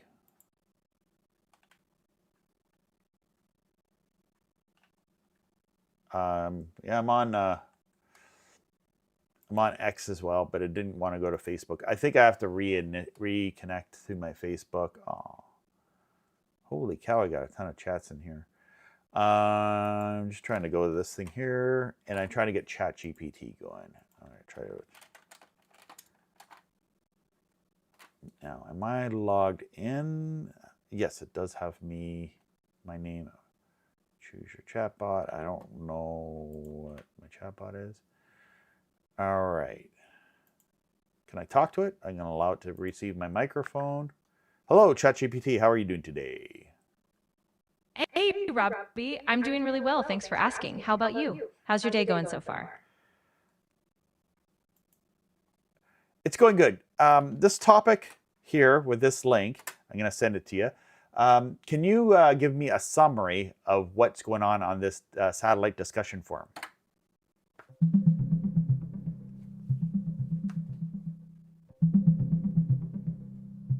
The forum you mentioned is part of...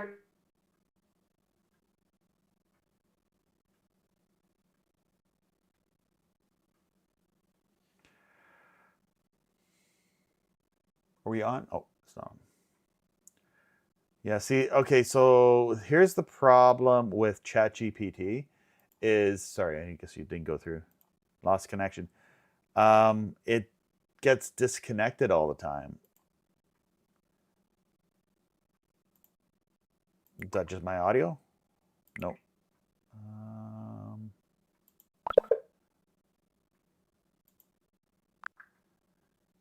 Sorry, can you continue with the, just curate the information about the Sinclair channel mux? I couldn't find a summary of the Sinclair Channel's Mux discussion on that forum. The search didn't turn up the specific thread, so if you have any key points or excerpts from the discussion, feel free to share them, and I can help you break them down. Sure, because the forum, it's basically from a forum from years ago, and it kind of translate into people posting updates to today for a specific satellite feed. But it does have the potential to lead down rabbit trails just because the topics change without people really understanding. Might have to use Grok, buddy. Might have to go to Grok.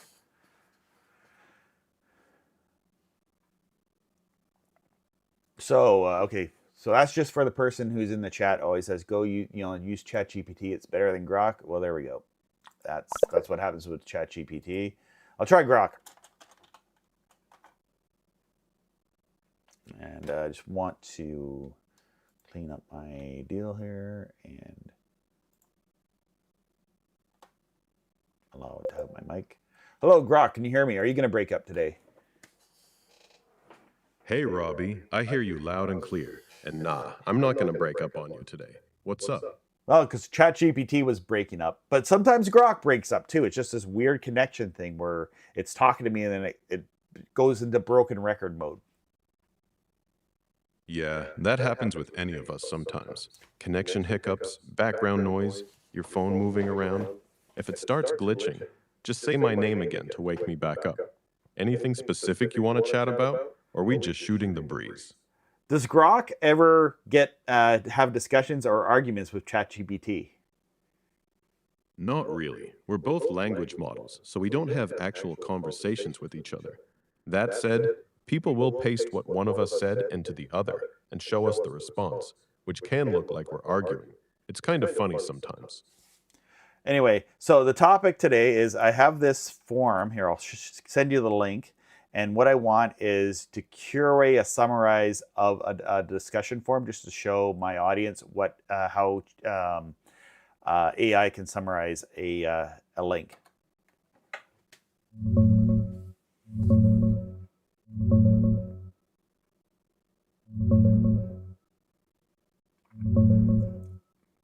The thread's basically a bunch of satellite hobbyists tracking a Sinclair Mux on Galaxy 17 at 91 degrees west, 4160 horizontal, 30,000 symbol rate. It was carrying Stadium, TBD, Charge, and Comet.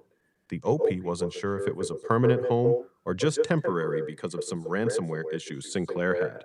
Most of the replies are people saying thanks, got it, and then reporting it disappeared pretty quick. A few were bummed because they wanted to catch a specific game on it. The thread then drifts into other Sinclair test feeds on a different satellite, 87 West. Want me to pull out the key frequencies and channels in a clean list for your audience? Well, I guess just an explanation of why the feeds are why the feeds from 87 West now it seems to be Sinclair is using Galaxy 19.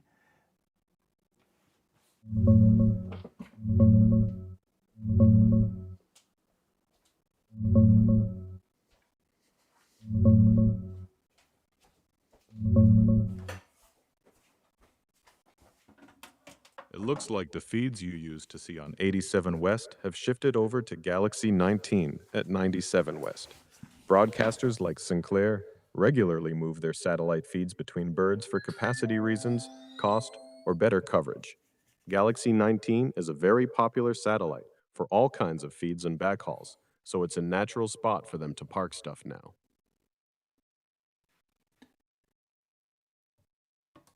Do you have any information based on the Rick's Wildfeed forum of any other satellites that have lots of channels for people to watch on KU band?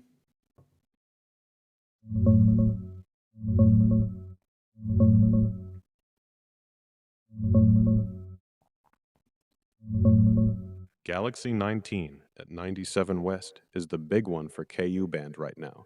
It's packed with over 100 FTA channels from all over the world, plus occasional wild feeds and backhauls like CNN News Source. Galaxy 16 at 99 West is another favorite. It's got solid PBS channels, Montana PBS, Kozai TV, and some other English language stuff. 87 West still pops up with Sinclair feeds from time to time too. The guys on Rick's forum track these constantly since stuff moves around a lot.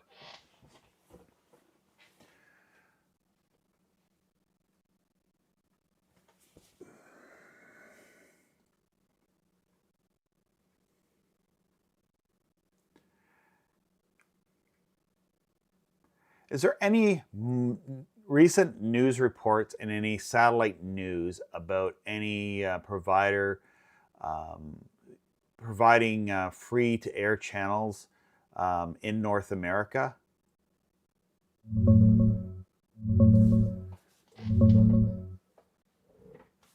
Not really any big new providers launching free-to-air packages. The scene's still mostly hobbyist-driven, with the same satellites carrying a mix of religious, international, and a few English channels. Galaxy 19 at 97 West remains the main KU band spot for over 100 FTA channels, including stuff like 3ABN, Daystar, CGTN, and occasional news feeds. Galaxy 16 at 99 West still has PBS and Coazi TV. A February 2026 YouTube stream did a big update on English FTA channels, but the overall picture hasn't changed much. No major new provider jumping in. Want me to check a specific satellite for you? Who is that YouTube?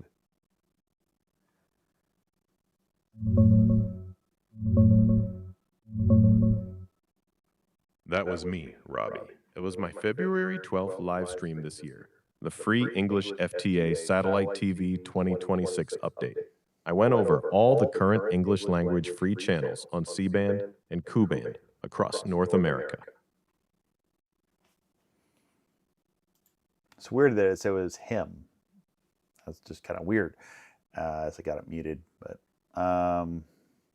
yeah. So PBS is sometimes weak, eh? Is it on 87 West, Ken? Or are you getting it on 99 West? I'm not really parked on 99 anymore. I should be, but the thing is, the way I look at it is, I get PBS over the air, so I don't need to worry about it. This light has made me red or orange. I don't know. I tease my pastor because when he does, he stands on the stage for giving his sermons. There's a light, and when he moves into the light, it makes him orange. And I say it turns you into Trump when you stand at a certain spot on the stage because it makes you look orange on camera. You don't notice it in the audience, but on camera.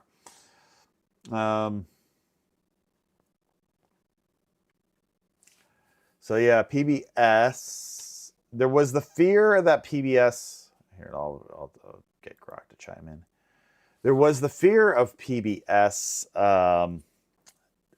going off of satellite, but it seems after all that fear articles posted, that it seems that with the funding cuttage, that PBS is still on satellite and still on the air.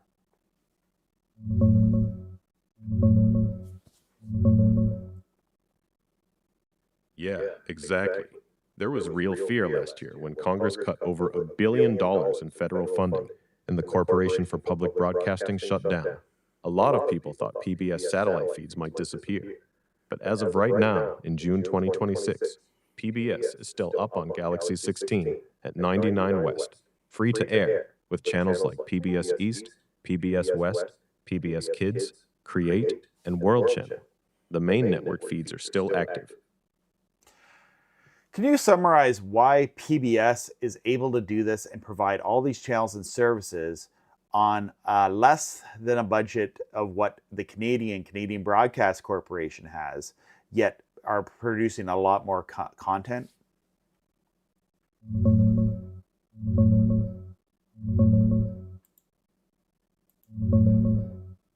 PBS runs on way less direct government money than the CBC. PBS itself operates on a budget around $370 million a year, mostly from station dues, corporate underwriting, and donations. The CBC gets over $1.3 billion directly from the Canadian government. PBS is a distributor, not a giant producer. It pulls together shows made by independent stations, outside producers, and partners, then feeds them out. That model is cheaper and spreads the load across hundreds of local stations that raise their own money. The CBC has to create most of its own content from scratch for 2 languages across a huge country, which is expensive. That's why PBS can keep multiple channels like PBS East, West, Kids, Create, and World running on Galaxy 16 even after the big federal funding cuts last year. The national feed infrastructure is leaner, and the stations help carry the weight. That's interesting.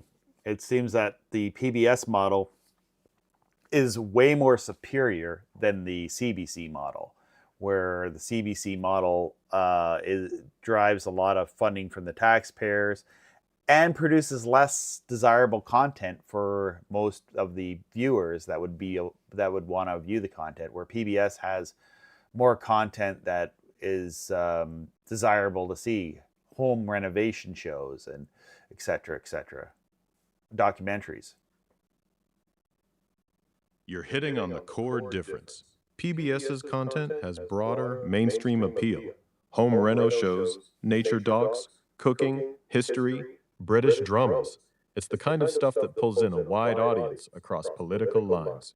CBC, on the other hand, has been criticized for being more niche, urban-focused, and heavy on certain social messaging that doesn't resonate with a big chunk of Canadian taxpayers who are forced to fund it.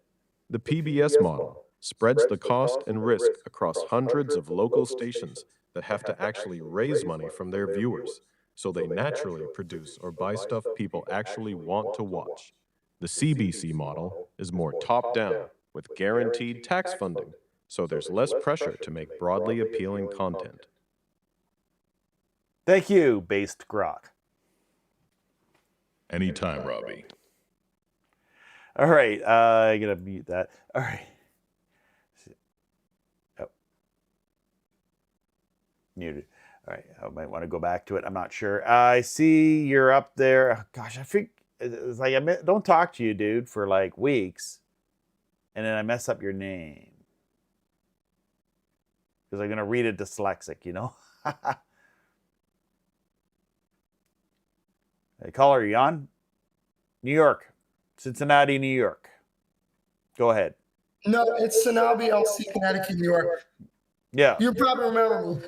Yeah. Oh, yeah. We've talked I before. know about it. What? Anyway, I am going to wrap this up soon, but do you want to chime in with anything before I wrap this up? Yes. So I heard that. Yeah, I got two things. Okay. So I heard that. You heard that? I got two things. So this Monday, right? You heard that. You heard about a shortwave radio station called CHU Canada. You heard they shut down on Monday, right? So CHU, I saw something. I've been so busy, I'm not really up with all the news. But if you want to summarize what's happened for us, and then I will do a Google search real quick. May I show you the video? Yeah, if you want to, actually, no, because I don't know, like, if it'll copyright strike on the stream, you know, so I got to be careful on that. No, CHU radio. I never even heard of this until, like, see here, National Research Council. I'm just looking for a government website that might have a link here. I'm going to do a AI search here. Yeah, like a summarize CHU radio and how it shut down in Canada, and maybe a link to a government website with the statement. Because multiple people had recorded the shutdown on the 22nd on their YouTube channel, and I also did that too, because I thought Canada had their last time signal station. So this was a time signal station, right? So it was just like a beep, Yes, beep, beep, and then it had like a robot voice say the time is, or the weather time, or it was said like the time, the UTC time is. So I forget what it was, but national time signals for near Ottawa since 1923 was permanently shut down June. But it wasn't like any kind of news or anything. It was just basically a time beep, right? Yes. Okay, yep, yep. Because multiple people think, because people still got, because now can I say something? Not only CHU Canada's gone, but people have said that WWV is still there, and I think it is still there because, and I think shortwave pirate stations and WRMI, they're all there last. So There's a lot of shortwave pirate stations. It's yeah. They're like you need an SDR or you need like a radio that gets, was it upper sideband or lower sideband that these pirate stations are on? because I never broadcasted shortwave radio or I never broadcasted like pi- pirate shortwave radio with a shortwave antenna because the FCC the FCC will take away the equipment and stuff. I only I never broadcasted on shortwave radio because the FCC will take away the equipment, but I did. Have you heard of Part 15 radio? Remember I told you about Part 15 radio? I did do that in late 2016 though, and I still run a Part 15. Oh, Part 15, yeah. Everybody should have a Part 15. In Connecticut in 2016. I don't think we can do Part 15s in Canada. If you bear with me, I'd like to just actually do a quick AI search on that. Grok, can we still do? Can Canadians get buy on Amazon Part 15 FM transmitters and run a radio station from their house, or is it prohibited in Canada?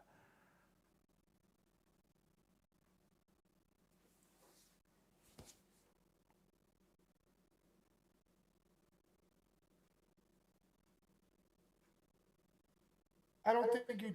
No, it's not reading it out loud to me. It's just basically saying in Canada, it's like 100 microvolts per meter. Okay.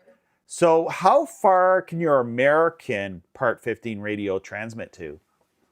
So in 2016, in 2016, I believe age 14. When I was 14, or in 2016, because I'm 23 still now, but and when I was 14, I had a little Part 15 station going from, what a Talking House AM transmitter, right? I had No, what's this? What is it? A Talking House AM transmitter. Oh, a Talking House. Yeah. What's his name? I'm trying to. The YouTuber behind the cardboard box, Oddity Archive. He did a video on that. Farpoint Farms did a video on the Chaz Master AM transmitter, whatever it's called, and then the other YouTuber, I know Oddity Archive, and the other YouTuber, I forgot his name, Robot Tech, whatever. That's another the other Canadian YouTuber. And, So yeah, and another interesting things. Sorry, go ahead. No, it's not that. And another YouTuber, I forgot his name. Oh my God. Radio TV Fanat, whatever. I'm trying to look up the name. Hold on.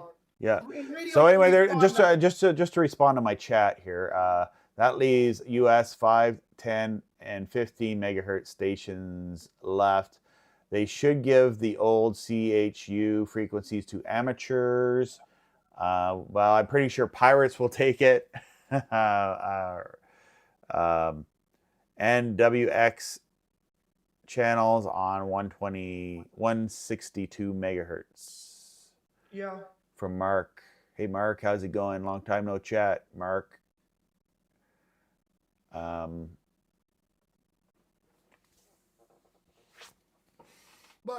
I was gonna say something else, by the way. Go ahead. So, but anyway, because in 2016, people were, hear me out. 2016, YouTubers have tried to talk about transmitter, and they have reviewed it a couple of times.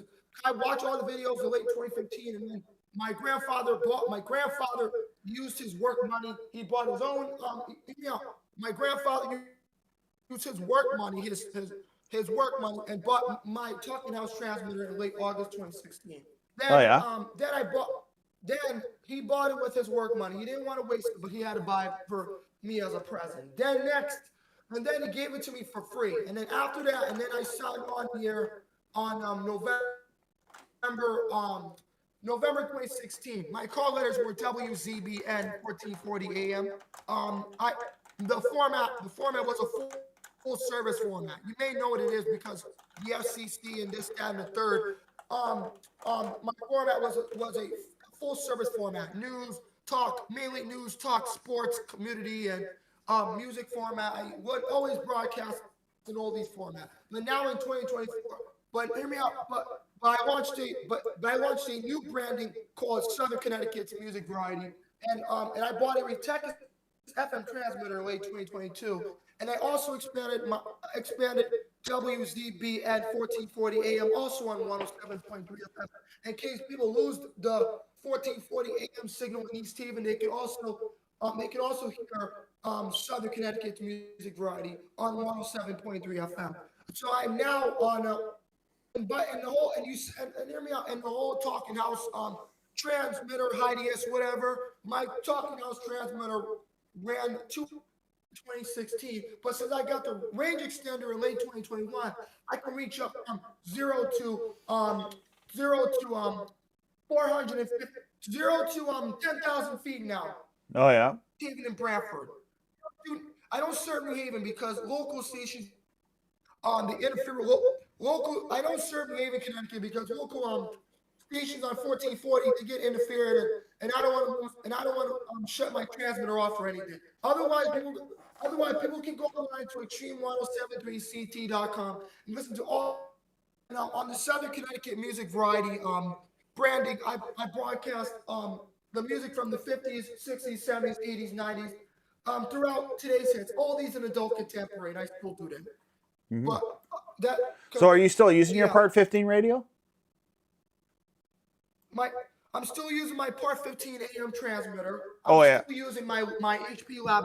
Can you just like take like a CD and broadcast it, or do you have to have like all the radio hoops you got to jump through to do that? I can. So hear me out. So my equipment, I still have the Talking House transmitter. Yeah. I still have the. You know what a Retekis transmitter is, right? No. I have the Retekis transmitter. And, Retekis. Yeah. But you might be saying it right, and I might be saying it wrong. Yeah, I know what you're saying though. Yeah. I have the Retekis. I have the Retekis. I have the Talking House transmitter still in 2026. I still have the Retekis FM transmitter in 2026. The mixer that I recommend people to get.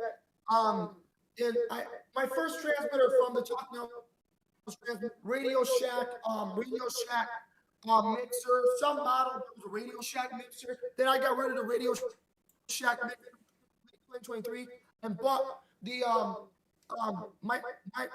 bought the FX Caster by A-Labs mixer in late August 2023. The mixer I have now is the FX Caster A-Labs mixer. That's the one I have for my Talking House transmitter and my Retekis transmitter or whatever. And my Talking House transmitter and definitely the range extender. You may know what the range extender is, and I do have the range extender as well because and the range extender as well. I do not have 8-track tapes because people keep mentioning you got to buy 8-track tapes and stuff. And I told them if I buy 8-track players and stuff, it's gonna ruin my mixer and my microphone and stuff. The microphone I had the Electro Voice RE320 since 2016, and I still have it in 2026. Yeah, that's great. Yeah. Anyway, I gotta go. It's noon, so I gotta go now. So we'll talk to you next time there from Cincinnati, New York. That's really cool though. I'm gonna let you go there because I gotta wrap this up. So yeah, the Part 15 is really interesting. And just to tie that in with satellite TV, is that you can a lot of people did this. Like there was a station on satellite. It's off air. I think they're still available. They were called the Micro Effect.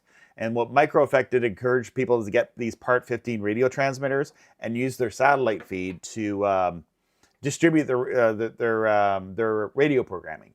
So that was kind of a neat idea. LRN was, I think, the same way with he's in jail now, but Freeman. What's Liberty News or LRN at .fm? Ian Freeman? Is that? Yeah, Ian Freeman. Yeah. Yeah, there's a documentary coming out about Ian Freeman and how he was busted and all that, which would be really interesting. And he was like someone, he has a famous video, Ian Freeman does, of, I wonder if it's still on.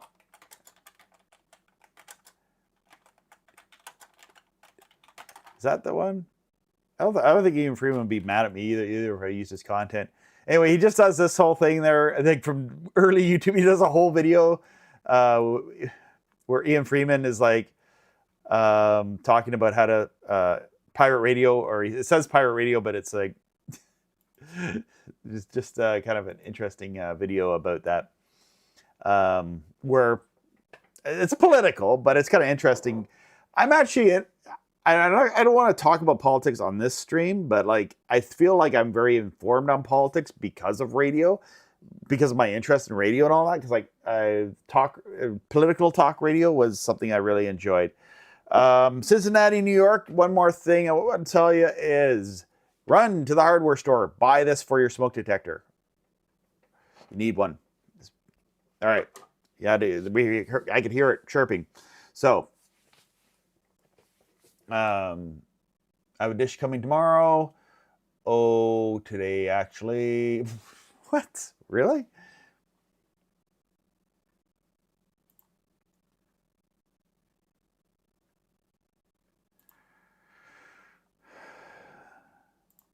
Give that a like. I'm not going to watch it now, but it's just a really cool video.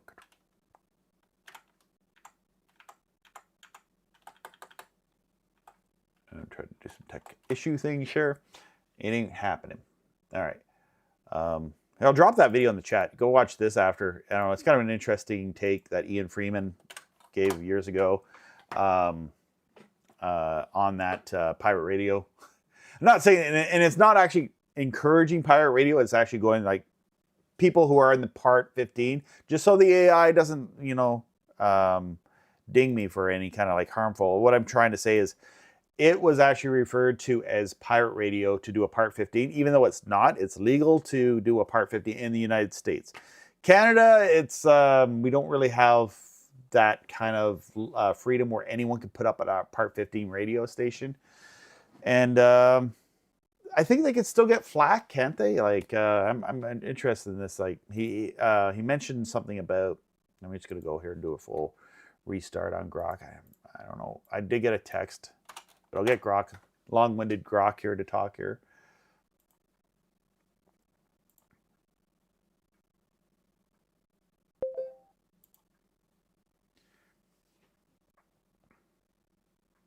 Hey, Grok?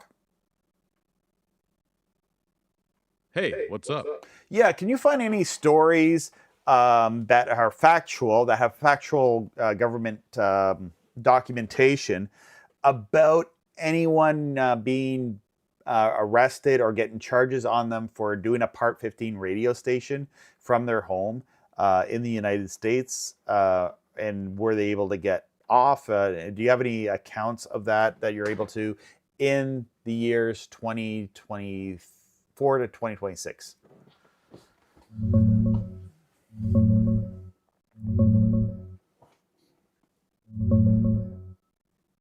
I couldn't find any specific factual cases from 2024 to 2026 where someone faced arrest or criminal charges solely for operating a compliant Part 15 radio station from their home. The FCC's enforcement actions in that period mostly target pirate radio operators, people running full-powered, unlicensed FM or AM stations that exceed Part 15 limits by a lot. Those folks get fines in the tens or hundreds of thousands, equipment seizures, and occasional arrests by local police. Part 15 itself is the legal low-power exemption, so if you're truly within the field strength limits and not causing harmful interference, you're not breaking the rules. What does happen is enforcement for harmful interference from devices at a residence, like a surveillance camera or Bluetooth speaker, messing with licensed services. Those usually get a citation or notice of unlicensed operation, not arrests. The operator is told to fix it or stop. True compliant Part 15 hobby broadcasting from home almost never draws criminal action because the power is so low it rarely reaches far enough to cause real problems. The cases that escalate involve people who are actually running illegal broadcast stations, not sticking to the legal limits. If you're keeping it strictly Part 15 compliant, the risk is very low. The stories you're looking for just don't seem to exist in the recent government records.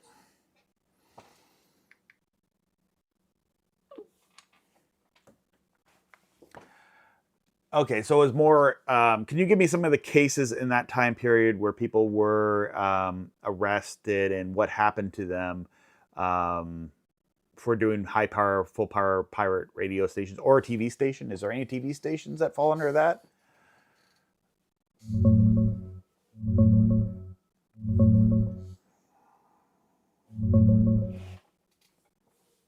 The biggest recent one is Abdias Datis, also known as DJ AJ or DJ 305 in Miami.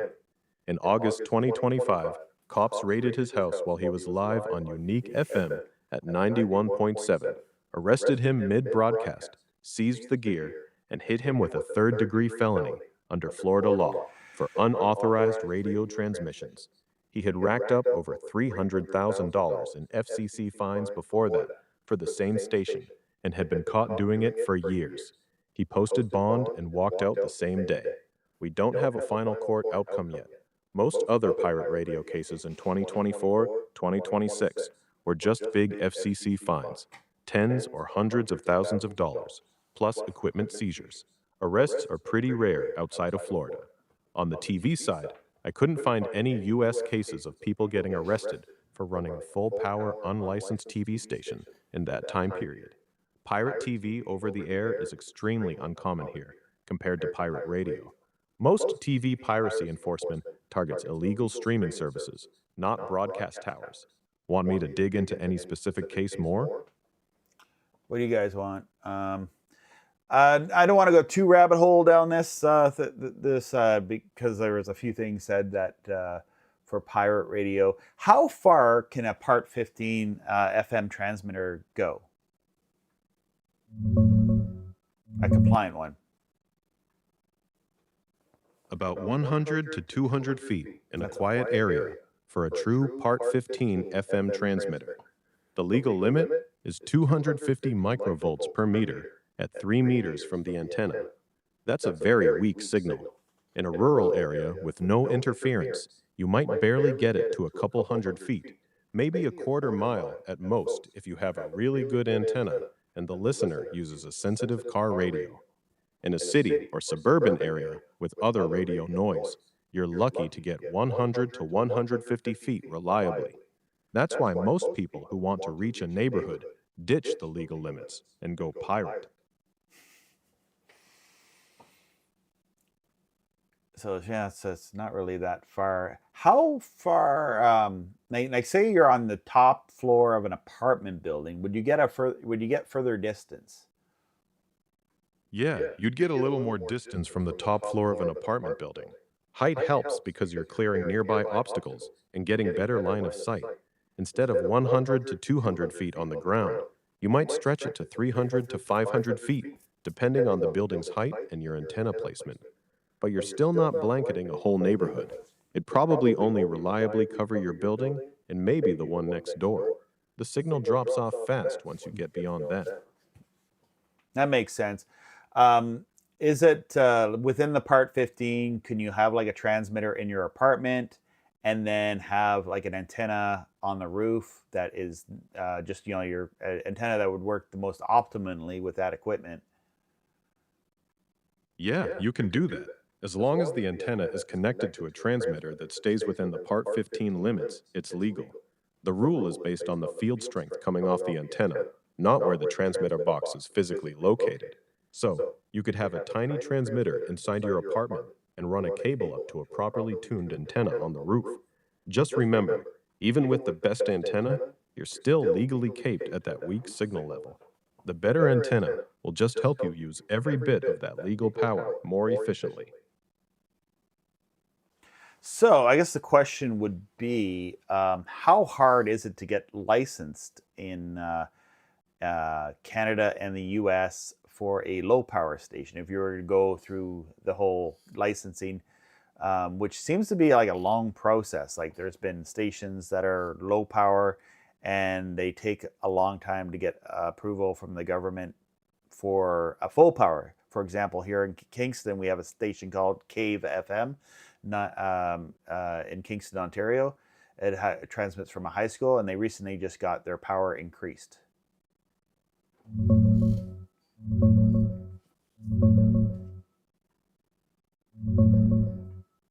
In the US, low-power FM licensing is extremely hard for individuals.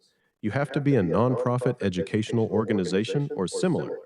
Applications only open during rare windows every 10 years or so. The last one was in late 2023, so nothing's open now and probably won't be for years. Even when open, it takes 1 to 3 years or more to get approved because of competing applications and processing. In Canada, it's a two-step process. First, get technical approval from ISID for your frequency. Then, apply to the CRTC. For a high school station like The Cave, CKVI-FM, in Kingston, it can take many months to over a year, especially if you're increasing power. That said, the CRTC updated its rules in 2025 to make low-power and developmental stations easier to start and upgrade. Both countries make it a long, bureaucratic process compared to just running a legal Part 15 setup. Want me to dig into one country more? No, that's fine. I was just curious. I don't mean to go down this rabbit hole. I just thought it would be an interesting. He brought up the Part 15 radio, and I thought that was kind of interesting. I wasn't sure what that was all about. And what about shortwave pirate stations? Is there any cases of them getting busted if they're like transmitting on lower sideband?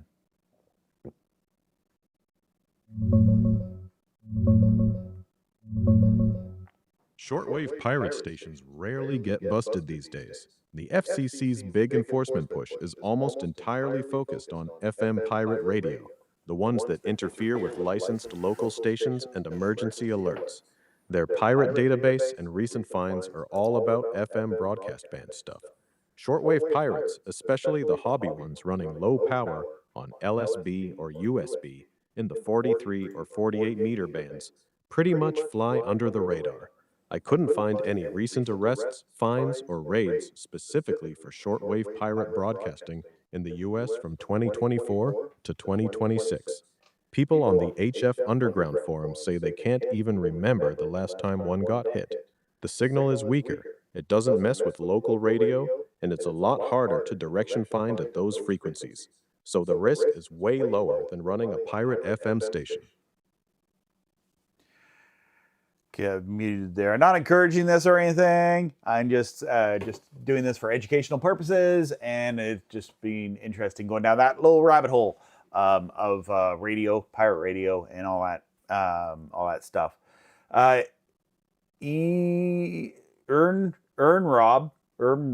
I don't know, whatever. My actuator is not.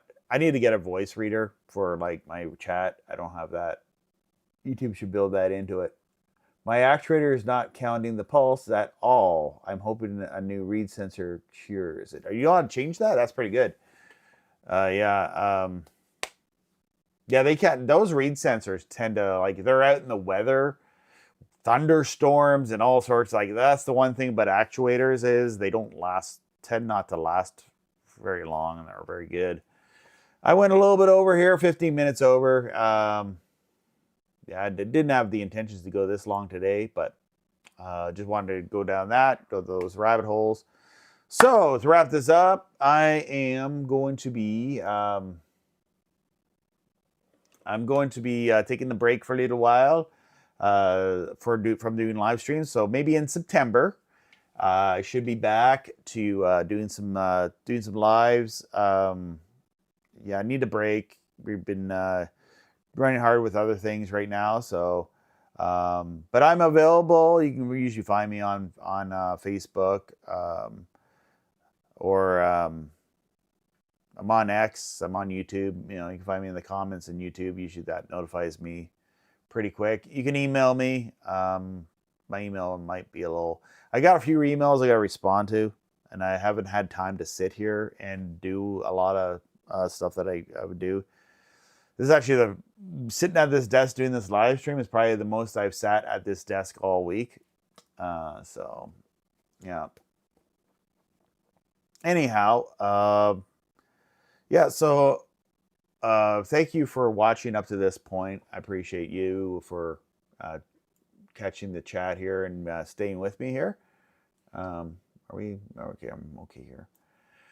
So I'm going to wrap this stream up. If you're catching the replay, I will add the chapters to it. There's a way of doing that. Makes it a little easier for me once it processes and does all that. It might take a few days into the weekend. I know people do. I'll post it up once it's all chaptered and documented.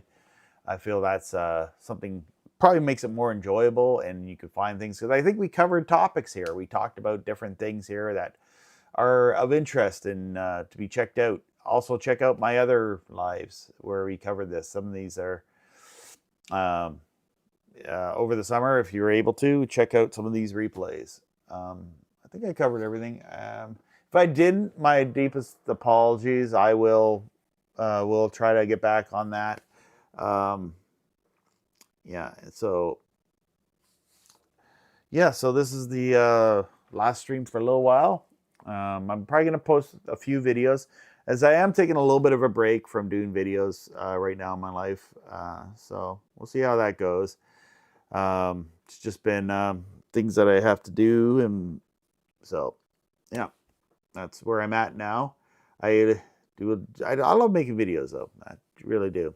And yeah, thanks for the donation to my donators out there for dropping a donation in the chat for Multivision Bureau, and appreciate that support. I appreciate all of you for support.